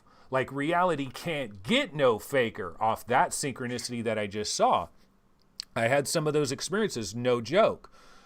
Ultimately though, after the 2.5-year experiment, no Ferrari, goddammit. No, I'm kidding on the Ferrari thing. That's just a joke. But can I comment on that video? Yeah. Okay. On that. You're talking about animals here, right? And I think it's interesting because I think the part of the brain responsible for a lot of how we're able to utilize the law of attraction, right, is from our frontal cortex. And the frontal lobe of the brain is the part of the brain that's responsible for how we observe things, how we plan things, how we speculate on things, and kind of what we believe, right, to be the truth. Now, our frontal cortex, our frontal lobe in our brain is 40% of our brain. The next species that has the largest frontal lobe from that is a chimp at 17%. Dogs are 7%, cats are 3%. So depending on the size, you are said to be able to make this work better because you're able to hold beliefs and you're able to have an intention.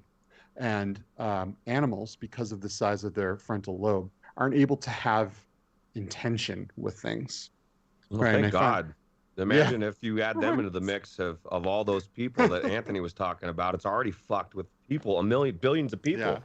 Now, the other thing I want to say is for anyone that might be watching that might want to get into the law of attraction, you have to, it would be like getting into science and only studying one exact specific thing, right? The other 11 parts, the other 11 laws are just as important to completing your goals as the one law of attraction that everyone seems to focus on. And we seem to focus on it because it's the thing that we think is what brings what we want into reality. But it's really an equal part of all 12 steps. Okay, but who's coming up with these 12 steps? Like, who named this person God? Right. Well, exactly. And just like anything else, it's all, a lot of it's theoretical, but a lot of it is starting to be proved through, not proved indefinitely, but a lot of things are starting to make more sense with quantum mechanics and quantum physics. Like Einstein, for example, Einstein came up, he started after relativity, he started studying photoelectric effect, right? And the small difference, and how light, and how light works, right? And he was one of the people who, through that study, was born quantum mechanics and quantum physics, and the study of smaller things. Because when you're looking at light and you're studying light, you have to get really small, right? Because that energy is very different. It's very, very tiny. And they found that things work differently the smaller that thing is. And small is relative, in my opinion, right? Because we're pretty small when you look at us compared to like Jupiter or something, right? But the smaller you get, the smaller the particle, when you start to get into how light works, that's when you start to see that things behave very, very differently. And that was, Einstein ended up winning a, what do you call that? Nobel Prize. A Nobel Prize. Yes, thank you. Off of this study. But what I did really want to say is, like, as we get further into quantum physics and quantum mechanics, a lot of the ways that we're finding that reality works through these 12 different laws are starting to become more scientifically driven and have more data behind them that shows kind of why these things work, which then kind of cements it more and more into it actually being reality. Right? Yeah. So okay. Let's get into full on debate mode here, because here's the thing. Like, let me go like hardcore skeptic and say, if this was really absolutely real, why can't we find the most advanced law of attraction guru in all of the land, whoever understands this the best, and put them in a freaking prison cell and say, look, all we want you to manifest is a Fuji apple. That's all we just want you to manifest a Fuji apple in your prison cell. You've got 1 year to do it. Like where's a freaking that would happen. I think there's people out there that could absolutely do that. I do. There's a lot of people out there that are really good specifically at law of attraction. Those people, though, understand that a lot of crap comes with what you want, right?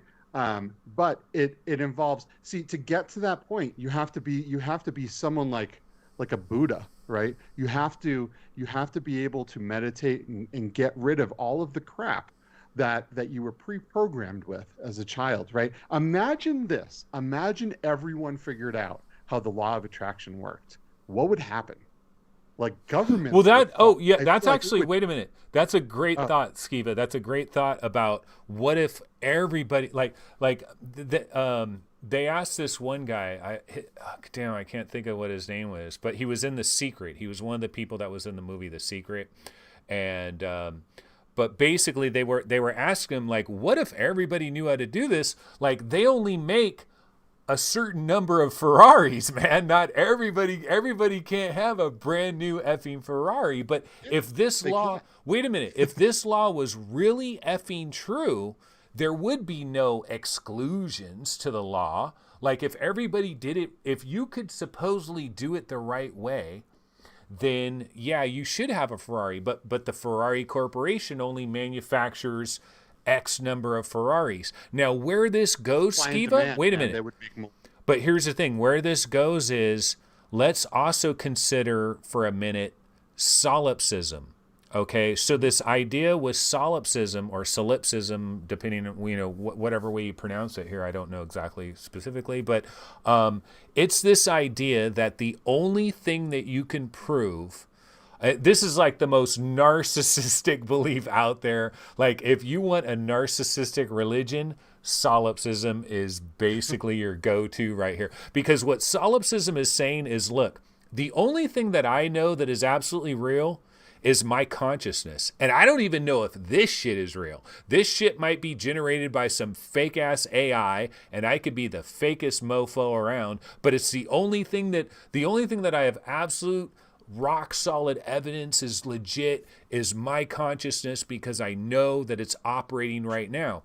Now, if you really go down the solipsism rabbit hole, what you're essentially telling everybody around you, your wife, your kids, your mom, your dad, everybody, everything, you're saying that everything is basically a freaking optical illusion, that it's a projection, that you're in like a video game. You're basically in Grand Theft Auto. You are the player character and everyone else is an NPC. Now, the interesting thing about solipsism combined with law of attraction, we go back to my idea of 22 players on a field, 22 players having different intentions. To me, you go to Occam's razor. What's the most simplest way to break this all down? So if law of attraction was actually real, to me, if law of attraction was truly effing real, then it would seem to me that solipsism would make way more sense, because it would be a closed loop that you could manifest anything and everything because it's just you. You're the only thing there. Everything else is a freaking projection. There's a lot of different ways that we can think about reality. We can think about reality where you're in Grand Theft Auto and everybody else is an NPC. We can think about reality where you're in Grand Theft Auto and you're a player character, but there's other player characters and you each have your own little universe.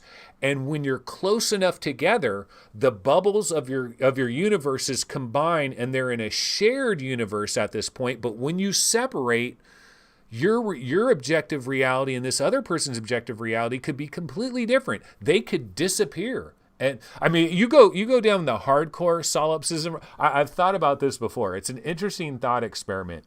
You go really hardcore down the solipsism road, and you could live in this reality where, okay, so I'm standing in this room right now and I'm looking at these walls and I'm looking at the floor and the ceiling and everything. Now, outside that door, there's a backyard.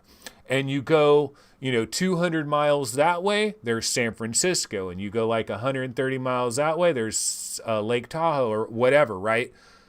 In hardcore solipsism mode, there's nothing. San Francisco doesn't exist right now. It doesn't exist right now because it doesn't need to exist right now, because I'm the freaking player character. I'm not looking at San Francisco, so there's no need to render San Francisco, which you also get into the simulation theory. Some people believe that there is not enough computer power to simulate this entire universe, and every single atom that is moving around in this universe, we don't have enough there. It's impossible for enough computer power to exist to be able to do that. So the theory is that's why it takes an observer. You don't simulate anything that doesn't have a conscious observer, because you're trying to save processing power. There's a finite amount of processing power. And so if solipsism is real, I mean, imagine, so you're in your house, right? And some people come over to meet you. I mean, some family comes over to visit you, okay? Then they leave. As they're driving away, once their car has left your vision and their car and the sound of their car is out of your audible range, boo, that car just disappears. It doesn't exist anymore. Somebody should make a really cool movie about this where it like shows it happening. Like the 13th floor. Oh, yeah, kind of, right? Yeah. Because they drive out to the edge and there's nothing there. It's not rendered out because it doesn't need to be. Remember, It's kind of like foveated rendering, right? You're only rendering the part of the world that you need to render. If a tree falls in the forest, does it make a noise and no one's around to observe it? It's one of those questions that's been around for a million years. Remember that And, old it's very interesting. Twilight Zone episode? There was one where the guy got stuck in between minutes, and like he tried to go into the other room, and there was nothing there because whoever creates whatever needs to be created didn't know that he was going to be stuck in between. That was such a weird thought. I mean, it's kind of along the same lines, right? Well, so it's interesting, right? Because I feel like you could have different perspectives on solipsism. So if you I don't know, just run with me here on this thought process. If you're Roots, you might be a good person to talk with this about. If you're into the Bible, right? The Bible says everything is one, right? It's unity, right? So would that mean that it is just you? Because everything is you, right? Everything is God. You are God. Everything is one, right? So you could say that's a pretty good argument for solipsism right there. I think where solipsism falls apart is where you say, this is my consciousness as one being. My ego only exists, right? And all of the other egos are non-playable. Well, wait. characters, Let right? me bring up this one point. Okay, so if law of attraction, let me ask you this question. If law of attraction is 100% legit, and if so, like they say you can be, do, or have anything you want. Like the only thing that is holding you back is your internal beliefs. But if you want to be president, president, you can be president. The only thing that's stopping you is your beliefs. So here's my question to you, Skiva. If I was to think the right way, where Scarlett Johansson is my baby girl, okay? Yep. So if I think the right way, she's coming into my life, yes or no? Mm-hmm. Absolutely. Okay, so Absolutely. wait a She will minute. come into your life somehow, Okay, yes. so if that is true, how is Scarlett Johansson a conscious being in that reality? Because you're basically saying that if I think the right thoughts and if I have the right core belief systems, this chick is going to come magically into my life, which kind of means she's a non-player character in a video game. Because if she's a conscious entity, she won't. It doesn't mean she's going to love you, because she has her own beliefs. She has her own free will, and you can bring her to you, but you can't make her feel a certain way. That's something that you can't do. That's not in your power. Your power is only to bring something to you. Okay. Something. Let me give you an explanation that I've heard from other LOA people where I've kind of given this idea to them. What they say is they go to the multiverse theory.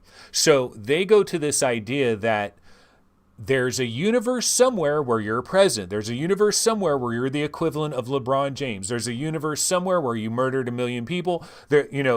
Everything that is possible exists. So there's a universe where you're a cartoon, there's a universe where you're a jackrabbit, whatever. It all exists out there, which means there's a universe where you and Scarlett Johansson banging it out. All right. So what they're saying is, if you think in the right way, boom, you're in that, you switch to that little universe where you and Scarlett Johansson are doing the thing. So string theory is very interesting. It really is. But in the grand scheme of things, do I believe in string theory?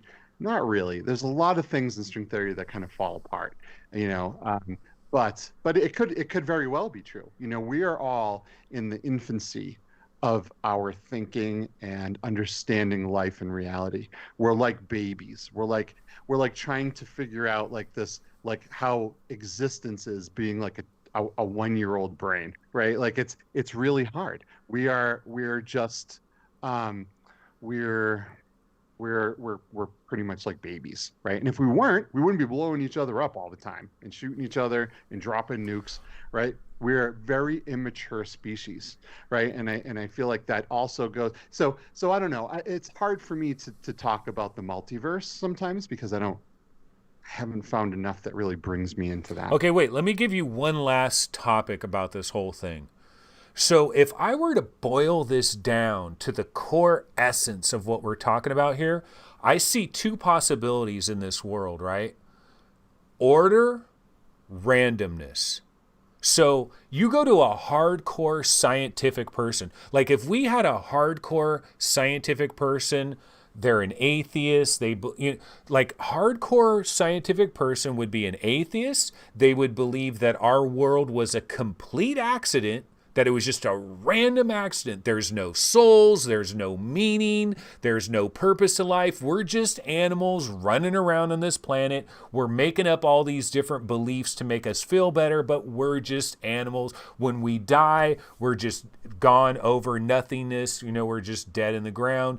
Like, I'm talking hardcore science person, right? Mm-hmm. So they basically go towards, they say random. Everything is random. There's no order. Now, when you go into like any real religion, or you go into like law of attraction and these sorts of beliefs, like if you're saying that I can manifest this and then you're saying that there's an intricate order, that there's yep. an underlying law that is manipulating situations. So for example, you're driving down the street and somebody crashes into your car. In the scientific world, that's just a random accident. It just randomly happened. But in the law of attraction world, that thing that happened is not random. Now, you may never understand the underlying reason why. You may never have the ability to comprehend why that accident happened, but it isn't random. Everything is happening for a very, very, very specific reason. Okay, so Skiva, my question to you, randomness or order, where do you fall? How can it be random? When you go into quantum physics, when you go into anything, math is a constant. Math is something that brings everything together. Look at the Fibonacci sequence. Look at how everything seems to follow that spiral pattern.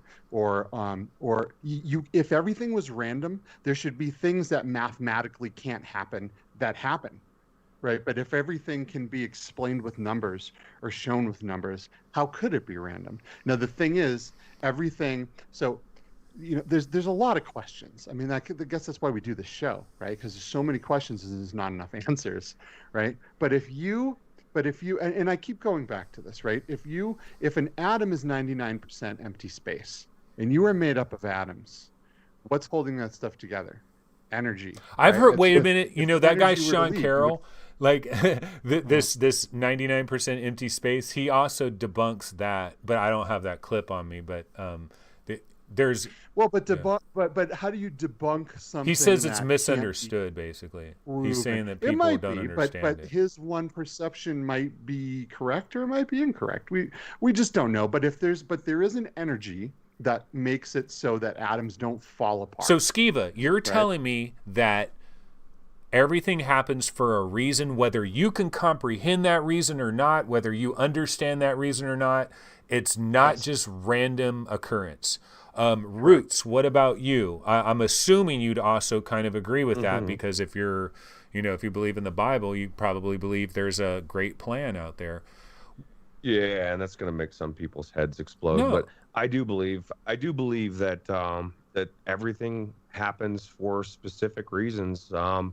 And I don't know what those reasons are. I do believe God knows those reasons. I think there's for every person there's a plan that God has in store, and then there's many different possibilities that can change things. We do have ultimate free will, but like our do we free though? will determines do where we go. though? Well, that's what I'm saying is, like, at least in my mind, as far as I understand it, God has a plan for us, and we can either obey that plan, or I guess as we get closer to him, we're going to be more apt to be on that road, but we have the choice to not. Like, I have the choice to just say, you know what, God, screw you. And I can go the other direction, and I can just live my life. I can go sleep with anybody I want. I can do anything I want. Everything's permissible. And then in my mind, at least, of what I believe, I'll someday when I die, I will have to account for it. Or I can decide to say, okay, this is what I feel like God wants me to do, and I go that direction.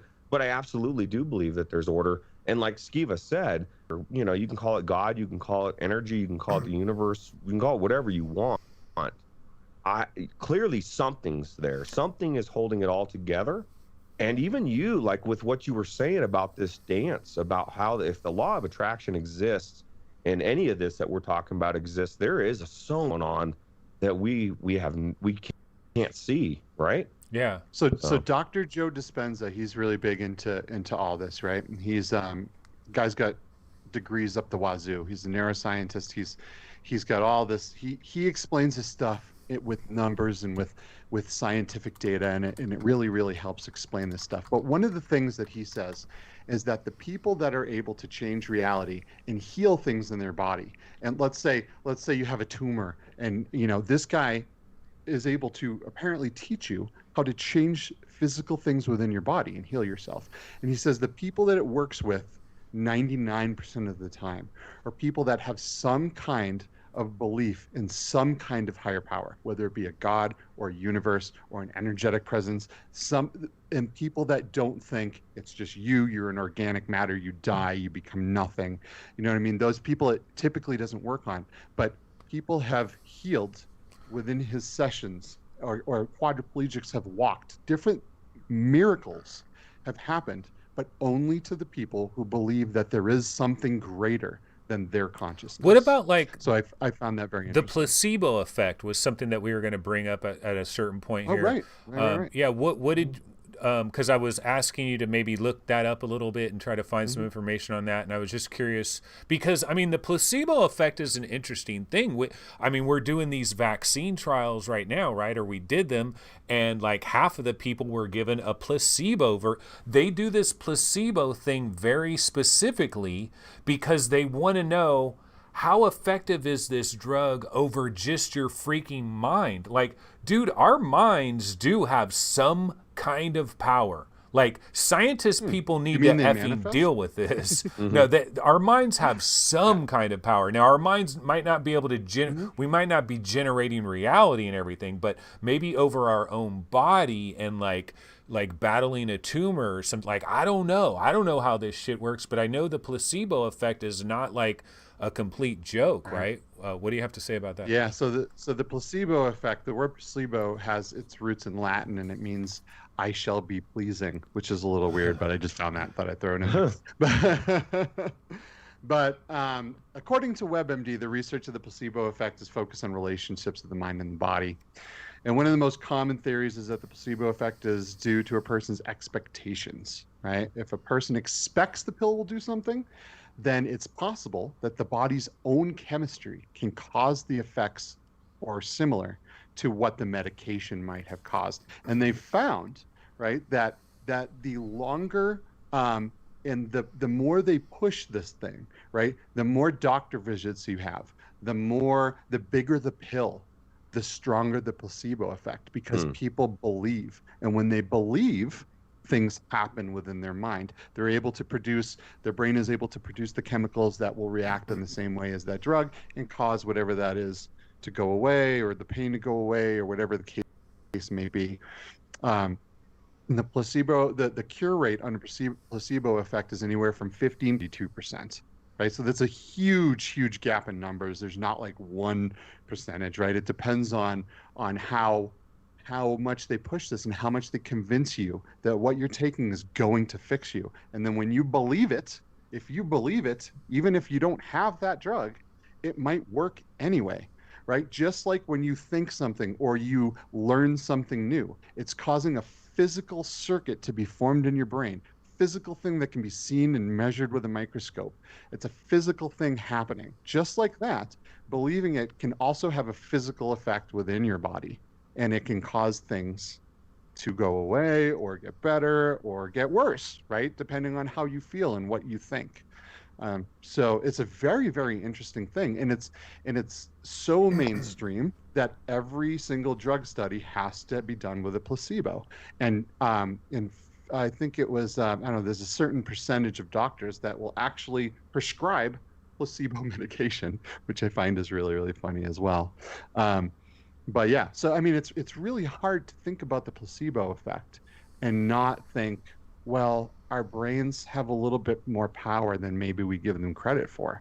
If we're able, with just a fake pill, to be able to heal something, or to be able to remove an effect or a bad side effect that we don't want from something, then where does that end? Okay, like, here's the thing though, from a scientific perspective, the placebo effect, so in your mind you're thinking something, and in your body something is healing itself.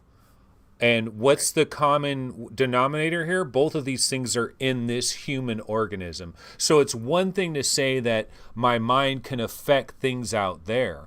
It's another thing to think that my mind can affect things inside here. And so, but even scientific people have problems with that. You know, they don't. But when you look at, let's go back to the neuroscience thing, right? If you look at the way your brain functions and how your thoughts happen, they're waveforms. And those waveforms are able to be measured outside of your head because they're an energetic wave that protrudes outside of your body. And we can actually measure that with equipment, with all kinds of things. You can go to a neuroscientist or a neuro doctor right now, and they'll put something on your head. They're not sticking it in there. They're putting it outside, and that stuff protrudes your body because it's an energy, and that energy doesn't have the physical bounds that, like a physical object has. So if it can come out, why can't you affect things around you? How do you go into a restaurant and have those feelings? How does that stuff happen if it's all contained within you? Well, let me ask you this too. Wouldn't this tie into positive thinking and people not getting sick as much, or maybe getting healthier, rebounding faster? You start to think, man, my life sucks. This shit sucks all day long. You're going to get cancer. You're going to start getting sick. You're going to, I'm going to get sick. I know I'm around this person. I know I'm going to get the COVID. I know I'm going to get it. Oh shit, I got it, bro. Know? It's like you can bring psychosomatic. Psychosomatic. And you're bringing it to you how? With an attraction, with like a magnetic attraction. When you put that thought out there, it protrudes your brain, it comes out, and something sticks to it like a magnet. And when you look at energy has positive and negative sides. These things stick to each other. This isn't just like hippie stuff. Right? This is actual attracting neurons, positive and negative sides of energy that stick to each other. Right? And that's how you attract different people into your life, by different types of thinking. Attracting different people in your life, do you know what that sounds like to me, though? It sounds like, okay, let's go back to solipsism. Everybody's invisible, and then all of a sudden, walking out of the mist, here comes somebody walking into my life. Here comes Scarlett Johansson, right? Exactly. I remember, all right, here's a little stupid story that I'll throw in here just because it involves one of you guys, right? So I remember back in the day, man, I was always like, I was so passionate about virtual reality, right? And I watched every single podcast that was on YouTube, and I had a couple favorites, right? One of my favorites was VR365 or VR Game Rankings before it was VR365, right? One of them ended up being Virtual Strangers, right? And I was always like, man, you know, before I did anything on YouTube, I was always like, oh, this is cool. I bet you I can do this. And I had this thought. I'm like, one day I'm going to be on Anthony's show. I'm going to be on Anthony's show. One day I'm going to be on Virtual Strangers. And what happened? Boom. I'm on a podcast with two of those dudes. How fucking random is that? Right? Like, so we're in you your both game, have- Skiva. We're in your Grand You're in Theft my Auto. game, dude. This is the CPU. You guys are just NPCs in my world. I'm just saying. Can you make my world a little bit random, better, weird thing. Skeeve? Probably. Yeah, give him a Yeah, dream Ferrari. about a Ferrari. I probably can. But what I'm saying is, I know that, you know, hey, maybe it's just a coincidence. But in my world, there is order, and there is an energy that works like any other energy and any other thing that we study or that we observe. And those things have positive and negatives that attract or detract, right? When you flip around your energy, you're physically pushing things away. Like when you flip a magnet and something invisible pushes those things away. Just like in real life, when you think a certain way, you're pushing some things away, but then you're attracting other things. And it's not some hippie thing, you know, it's just how the positive and negative parts of energy work with each other.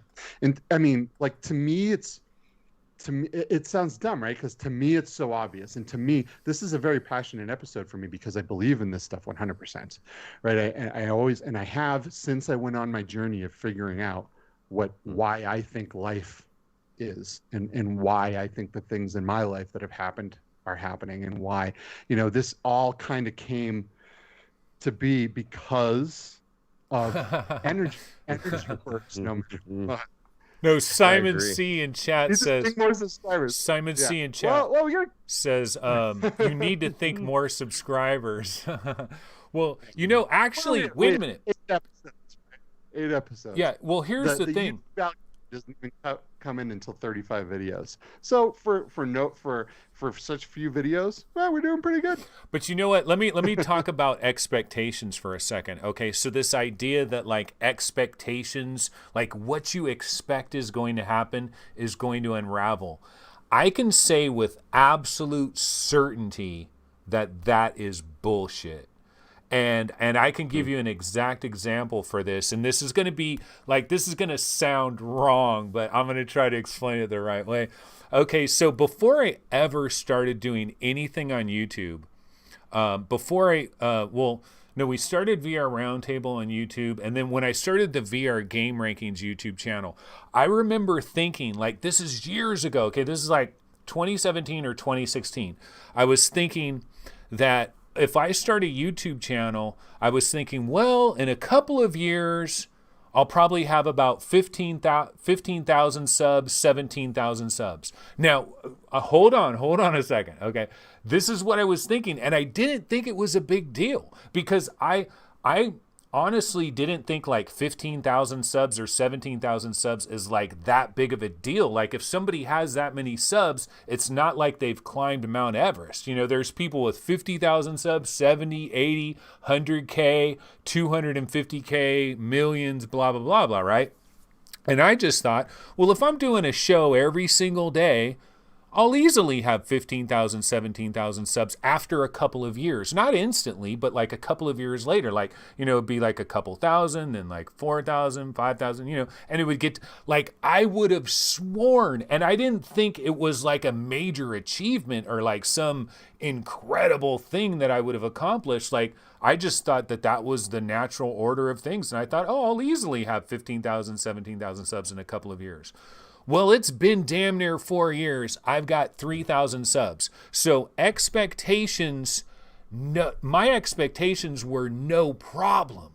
No problem. And this is down to the core of my very being. Do you want my rebuttal to that? Yeah, go ahead. Okay, because as someone that's looked into your world from the outside, for me to see the things that may have prevented that. Yeah, right? but So forget about like reality expectations, man. Those were my expectations. Yeah, those correct, were my correct. expectations, and it was a And I done watched deal. all of your shows, right? And almost every show, you're like, today we have a shit show, is how you'd like start it out. Today, it's gonna be garbage today. And like you would say those things, and you wouldn't just broadcast them in your room, but you would broadcast that stuff through the internet, and those waves were going out there, man. And you said those things almost every show. And the power of words can be more powerful than thought, because it shapes your thought, and it shapes you, start to shape your subconscious. But So I I'm just say saying, those as things as a one thing, joke, just like as a joke yeah, to like ease but into the words show or very something. can't yeah, joking about something is one thing, but to put out something frequently, you start to believe it. Just like you started to believe that you were this happy dude, and you started to become just more like that guy, right? So saying those things has a direct effect on your success and But my how things go. expectations were in the bag, man. Like like if I had 8,000 subs right now, I would be crazy disappointed still, because my expectations were like 15, 17,000, no problem. Like not even a problem. And it wouldn't be I gotta stop everything right here. This is the first time ever Mame fan just said Skiva is right about this one. Never seen Mame fan agree with me on anything. And there you go, buddy. I just wanted to give you a shout out. I would like to add, Anthony, that your journey's not over yet. Correct. So, I that's one of the things, man, and I know I've said it many times, and and it probably doesn't mean too much for me, but other people have said it as well. And this isn't just me like blowing smoke up your ass or patting you on the back. Like, you got a knack, bro. Like I when I played Tarzan and I heard your rant or whatever was on that boombox, I literally zinged it, dude. Like you said, you sat down and watched I sat down and I just wanted to listen to your rant, because I enjoy listening to you talk so much that I believe, of course I believe in God, but I believe you have a gift from God. I believe that you were made to do something of this nature. And if you keep plugging away, you will have those 17,000 subs. Let me say this too, right? So intention, right? Intention is a huge thing. One of my intentions of starting Between Realities, my main intention, I should say, what I focus on the most, is getting more people into VR. It's not like getting a channel that I can live off of and make money off of or anything, but it's getting people into VR. And I was like, how am I, besides my words, how am I going to be able to get someone that doesn't have the money for VR into VR? Right? Because that's a tough one, right? I don't have the money to buy everyone a headset, right? But I'm like, I'm just going to trust in this, that I can get more people into VR, right? So what happens? I get messaged from random people. Hey, I'd like to donate a headset for you to give away. Hey, I'd like to donate another one. Let's make this a huge one, right? Like, this is the way I can now mail these things to people and really give someone a headset that had no chance of getting one before, because maybe they didn't have the money, they didn't have, who knows. But now I'm actually really giving people, the chance to get into virtual reality. But I didn't pay for it. I mean, it was all about intention, right? And as I have this true intention in my mind of what I'm trying to accomplish, those things are coming in a certain way that I wouldn't have ever thought of.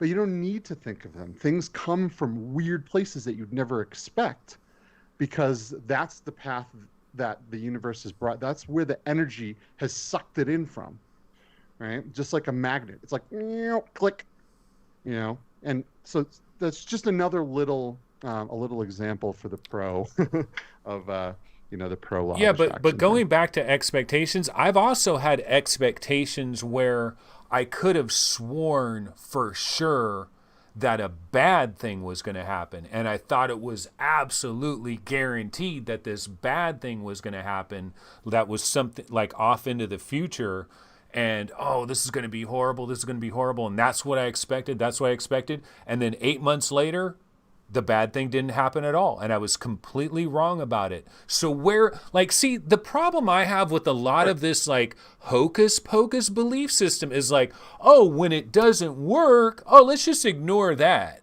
When it works, yeah, it proved it. When it doesn't work, let's just ignore that. It doesn't fit. Like, I don't know, man. I've got some problems with like this magical thinking because I want to believe in it. It's kind of like randomness and order. Like, I want to believe in order. I really do. I don't want to believe in randomness. Randomness is awful because when I think of randomness, when I think of order, we can also talk about this thought process. Like, you reap what you sow. You know, you get what's coming to you. You know, there's this kind of belief system, right? It's actually it's called just world theory or something like that, where you believe in a just world. And there's a lot of people that were, if you were raised religiously as a young child and like God and like people that do wrong, they get punished. Like, no good deed goes unpunished. No good deed goes unrewarded. No bad deed goes unpunished. You reap what you sow. What goes around comes around. You know, these type of belief systems, right? So I have this belief, but I got to admit that in the last couple of years, like, it's a belief in like a fair world. And I've had other things happen, not just this YouTube thing, other things, but it's like that belief is like that belief went into a wall at 90 miles per hour and freaking crashed. Because for like 45 years of my life, I believed in a basically fair world. Basically. Like, I believed that people that had like fancy homes, fancy cars, wonderful clothes, incredible job, wonderful career, like, I believe that those people mostly deserve that shit because they worked really hard for it. They paid the effing price. They got it. And somebody else that's like living in a van down by the river, they complain about everything and they complain their life is garbage. I believe that most of those people deserve that shit too, that they made bad decisions along the way that led them there. And so it's like this just world theory or just world hypothesis. And it's like what you reap is what you sow. But I don't want to go down to I don't want to be like super ungrateful and stuff. But for me, the balance, something's wrong with the balance. Something's wrong with the balance. It's like I've sowed like up here and I've reaped like here. And this is going to sound, I know how it sounds. It's like, you ungrateful son of a bitch. Like you think you should have all that. No, it's not that I think I should. It's just, I believe in like a fairness. I'm not saying I should have a Ferrari. I'm not saying I should have like, I should be living in the Cayman Islands and shit. Yeah. I'm saying that where I should be and where I am, there's a disconnect here. And like there was supposed to be this balance. And normally in my life, I only go for sure bets. Like for 45 years of my life, I've only gone after sure bets, which means I'll work at a job. If you tell me you're going to pay me this exact amount, I'm getting that exact amount. Okay, I'll do that job and I'll get paid that exact amount. The idea of like, oh, I'm going to start a business or going to start something and hopefully money will come to me eventually.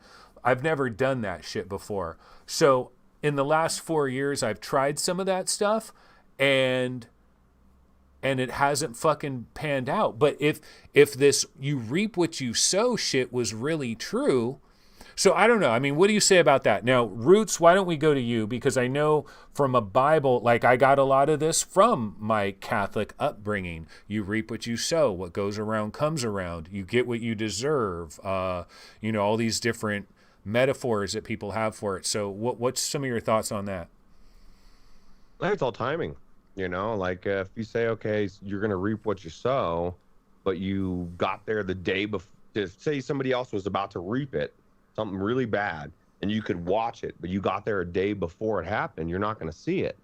And, everything's, just because somebody's doing something today, like, let's use an example. If I went and murdered somebody today, I might get caught 20 years down the road. There is no time limit on what you're gonna reap, what you sow. And I'm looking eternal, and that's what it's like. Okay, what I do down here matters.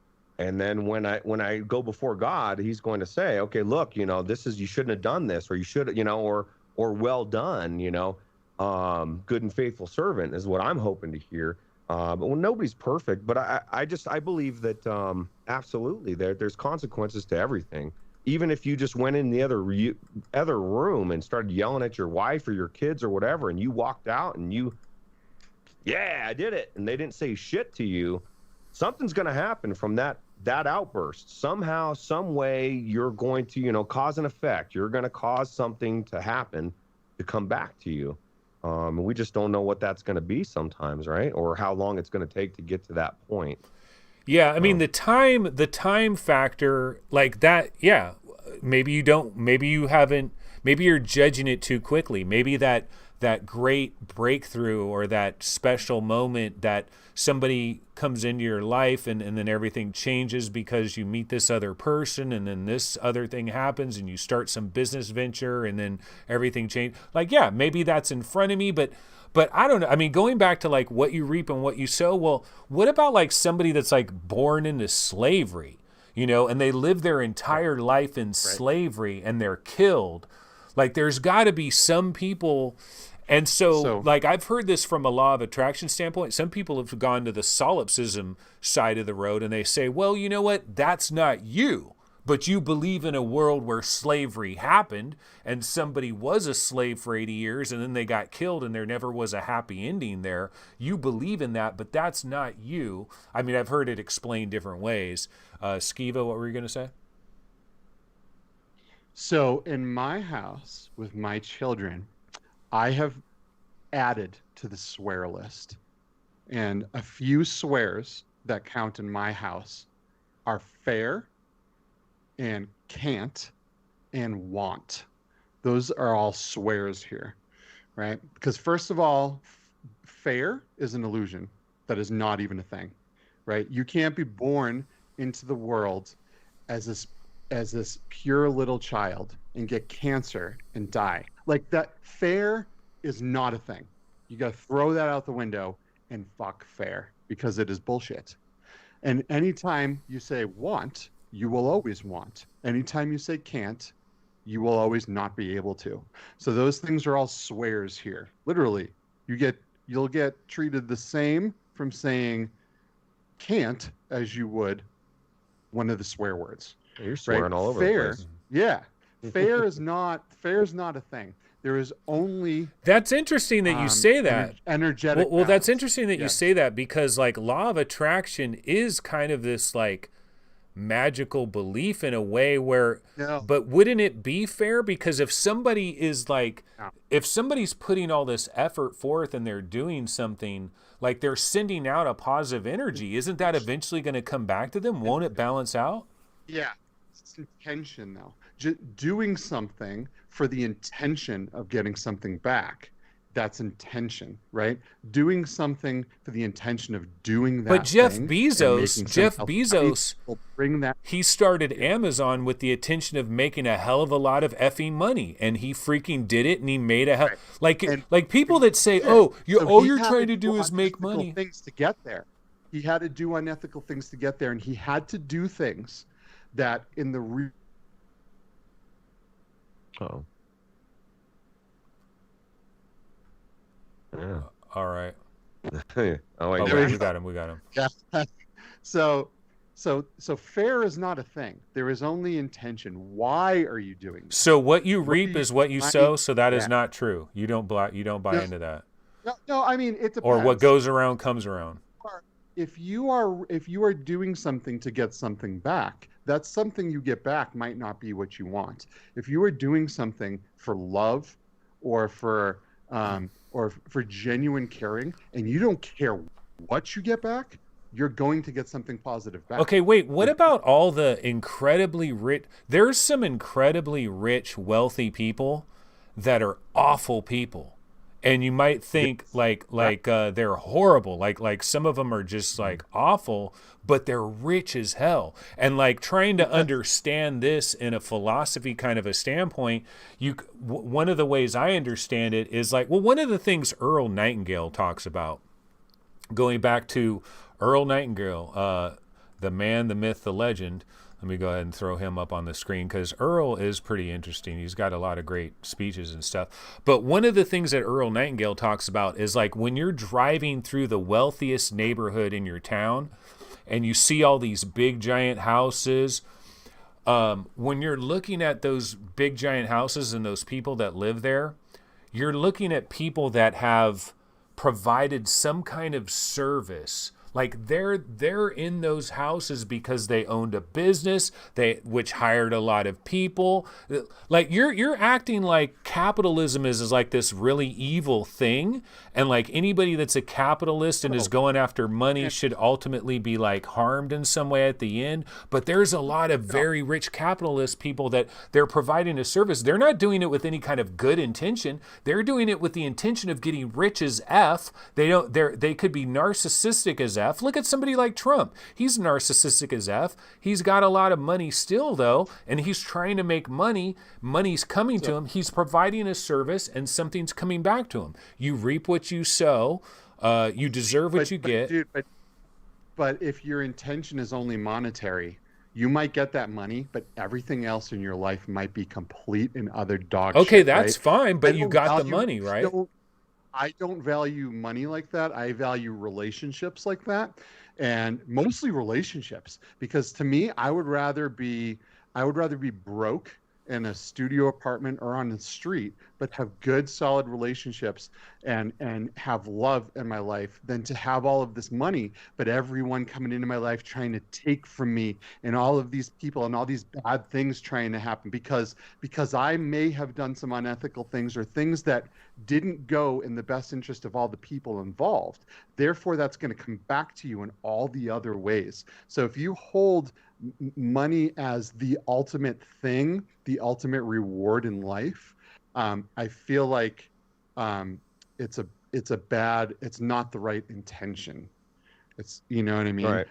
You might be able to. So if when you focus on lack will always be there, and that's a really hard thing to break, because people hold money in this on this pedestal, and money is fake. It's one of the biggest illusions on the planet. Literally in America right now, someone's punching a number into a computer, and that's how money is made. It's not backed by anything. Same with cryptocurrency. What you have is a piece of paper, and you were fooled into thinking that piece of, not you, I'm just saying anybody, right? You're fooled into thinking that piece of paper is more important than relationships and how you treat people and all of this different thing. You're fooled into thinking that it's that important when it's not. And if you say, fuck the money, I want love, I want happiness, and I want good things for me and the people around me, you will then attract things that will bring that into your life, whether it be money, whether it be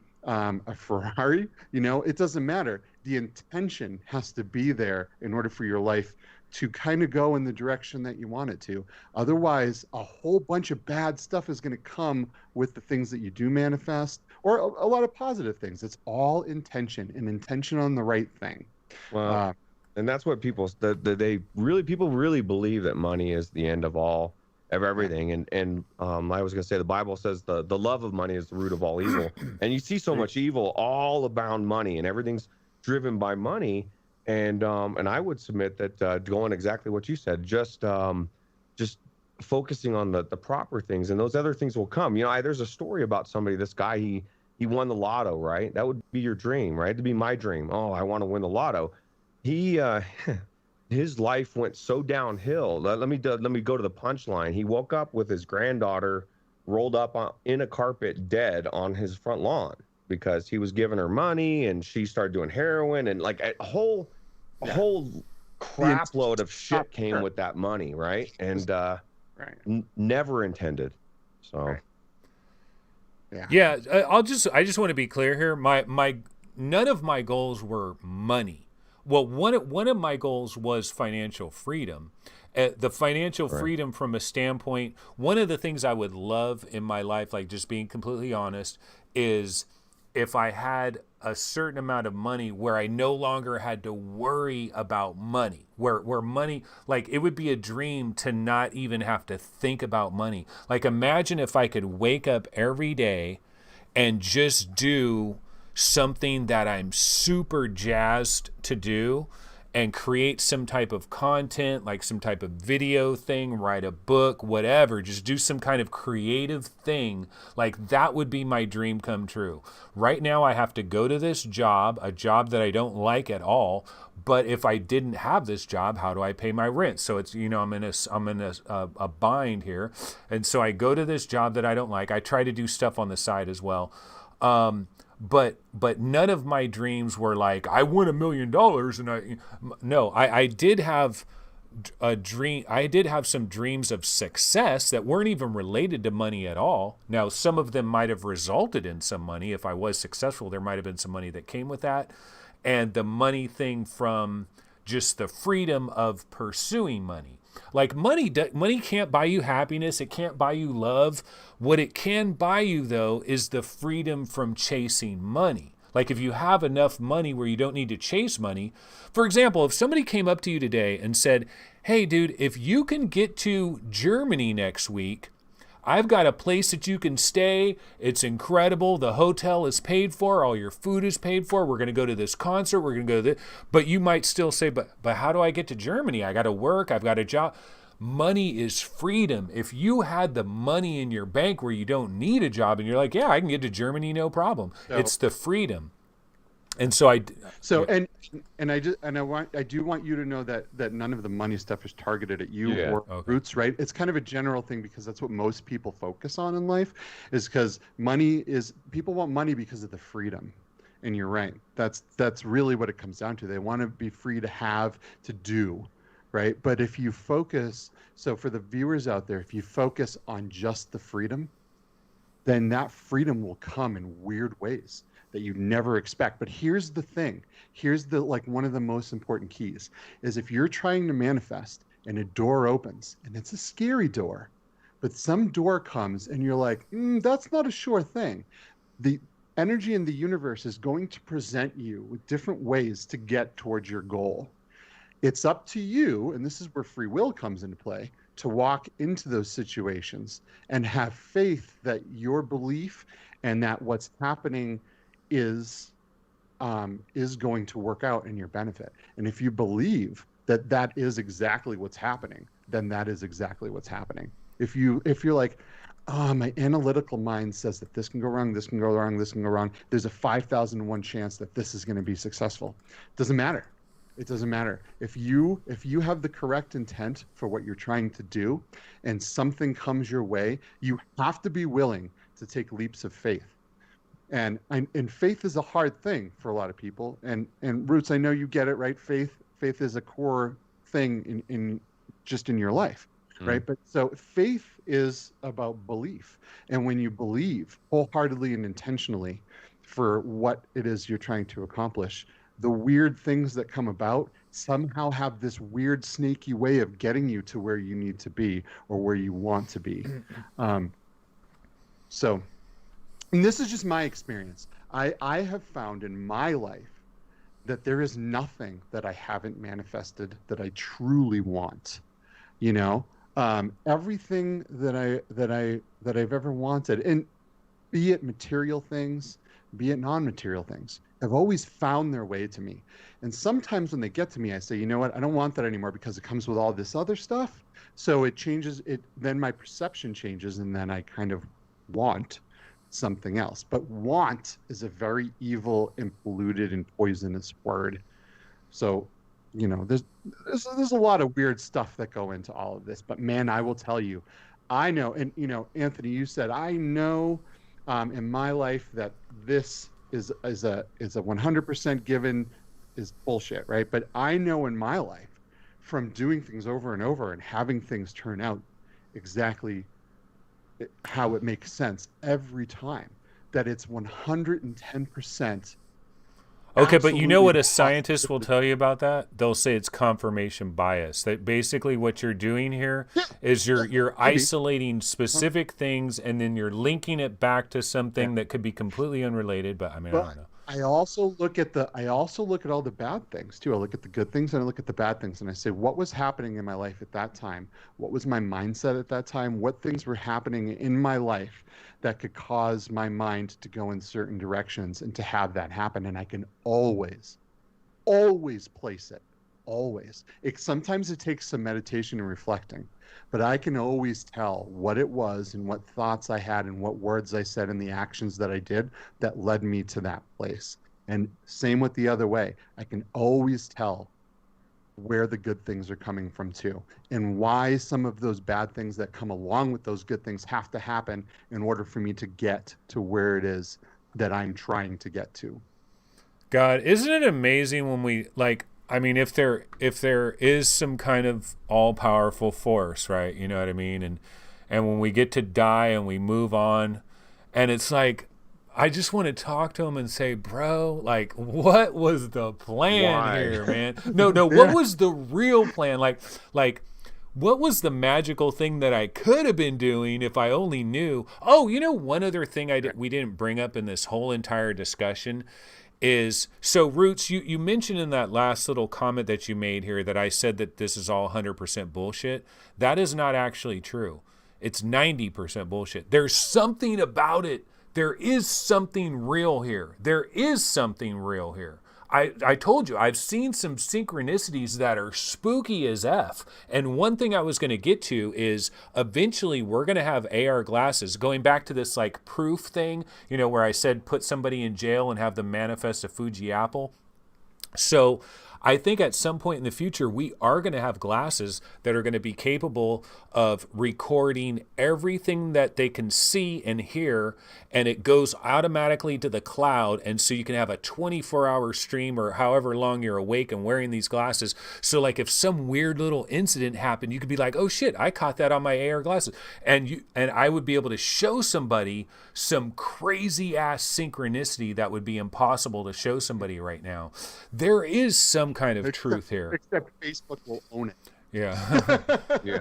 There is some tiny truth here. But the thing that I wanted to mention is if we look at celebrities, right? We look at like famous like musicians and sports people and actors and actresses.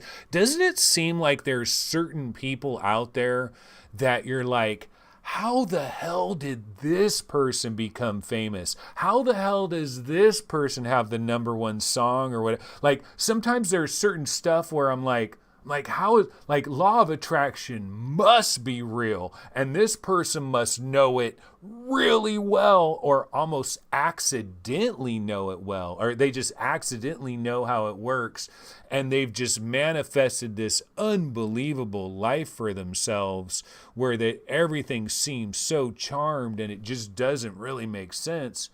I don't know, anything to say towards that? Skiba, you seem to be shaking your head. What do you think?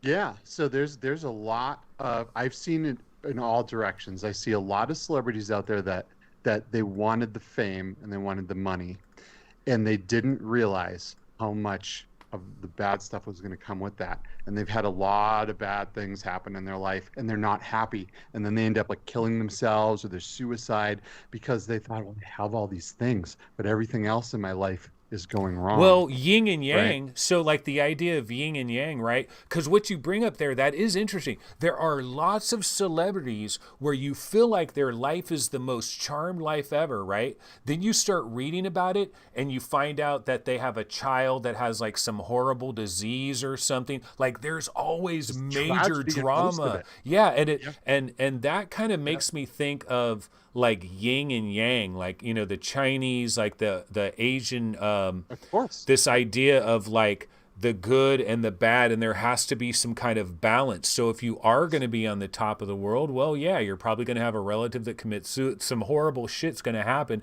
because it all has to balance out. I just thought that was kind of interesting. I don't know of anyone that is just like, oh my God, I'm famous, I have all this money, and my life is perfect.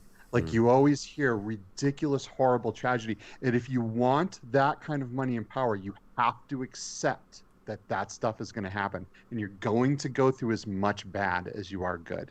Because in the end, that's what attracts. There has to be a positive, there has to be a negative, and that's how things stick. That's how energy attracts and sticks. That's how magnets work. That's how all this stuff works. You have to be able to accept that. And if you can't accept the bad things that are happening, then you might be on the wrong path.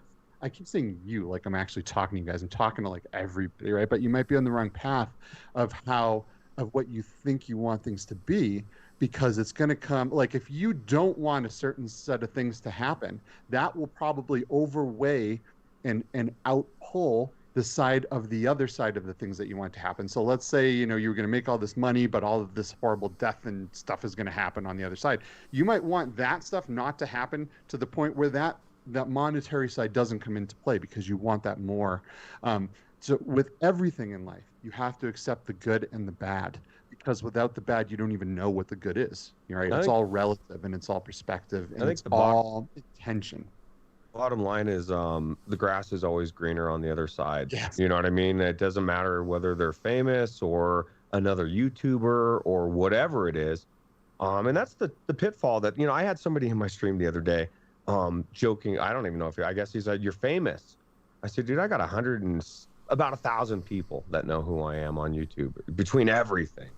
I don't consider that famous." Now you could say I had 1 million people out of 7 billion people on this planet. I mean, at some point, I think, I just think people really, really focus on like all of that. And it's all perspective. And my perspective, and I know, Anthony, I've only been doing it for 2 years, so I might feel a little bit more jaded in 2 more, but I'm just going to focus on the 869 people that are watching the podcast. I'm going to focus on the 15 people that are on my stream, live stream. I see Gamertag, man. What was it? There was a game that he did that he had like 500 people watching out. And I talked to him about it, and he said it was the coolest, most humbling thing that he's ever experienced, right? That's how I want to look at it if I ever be blessed to get that big, is I don't ever want to get inside my own head where I'm starting to be this big deal when realistically I'm not. You know what I mean? I'm just a fucking dude on YouTube that talks about VR games. And even if it's 1 million people that watch me, there's still over 7 billion people that don't even know who I am, right? So Perspective.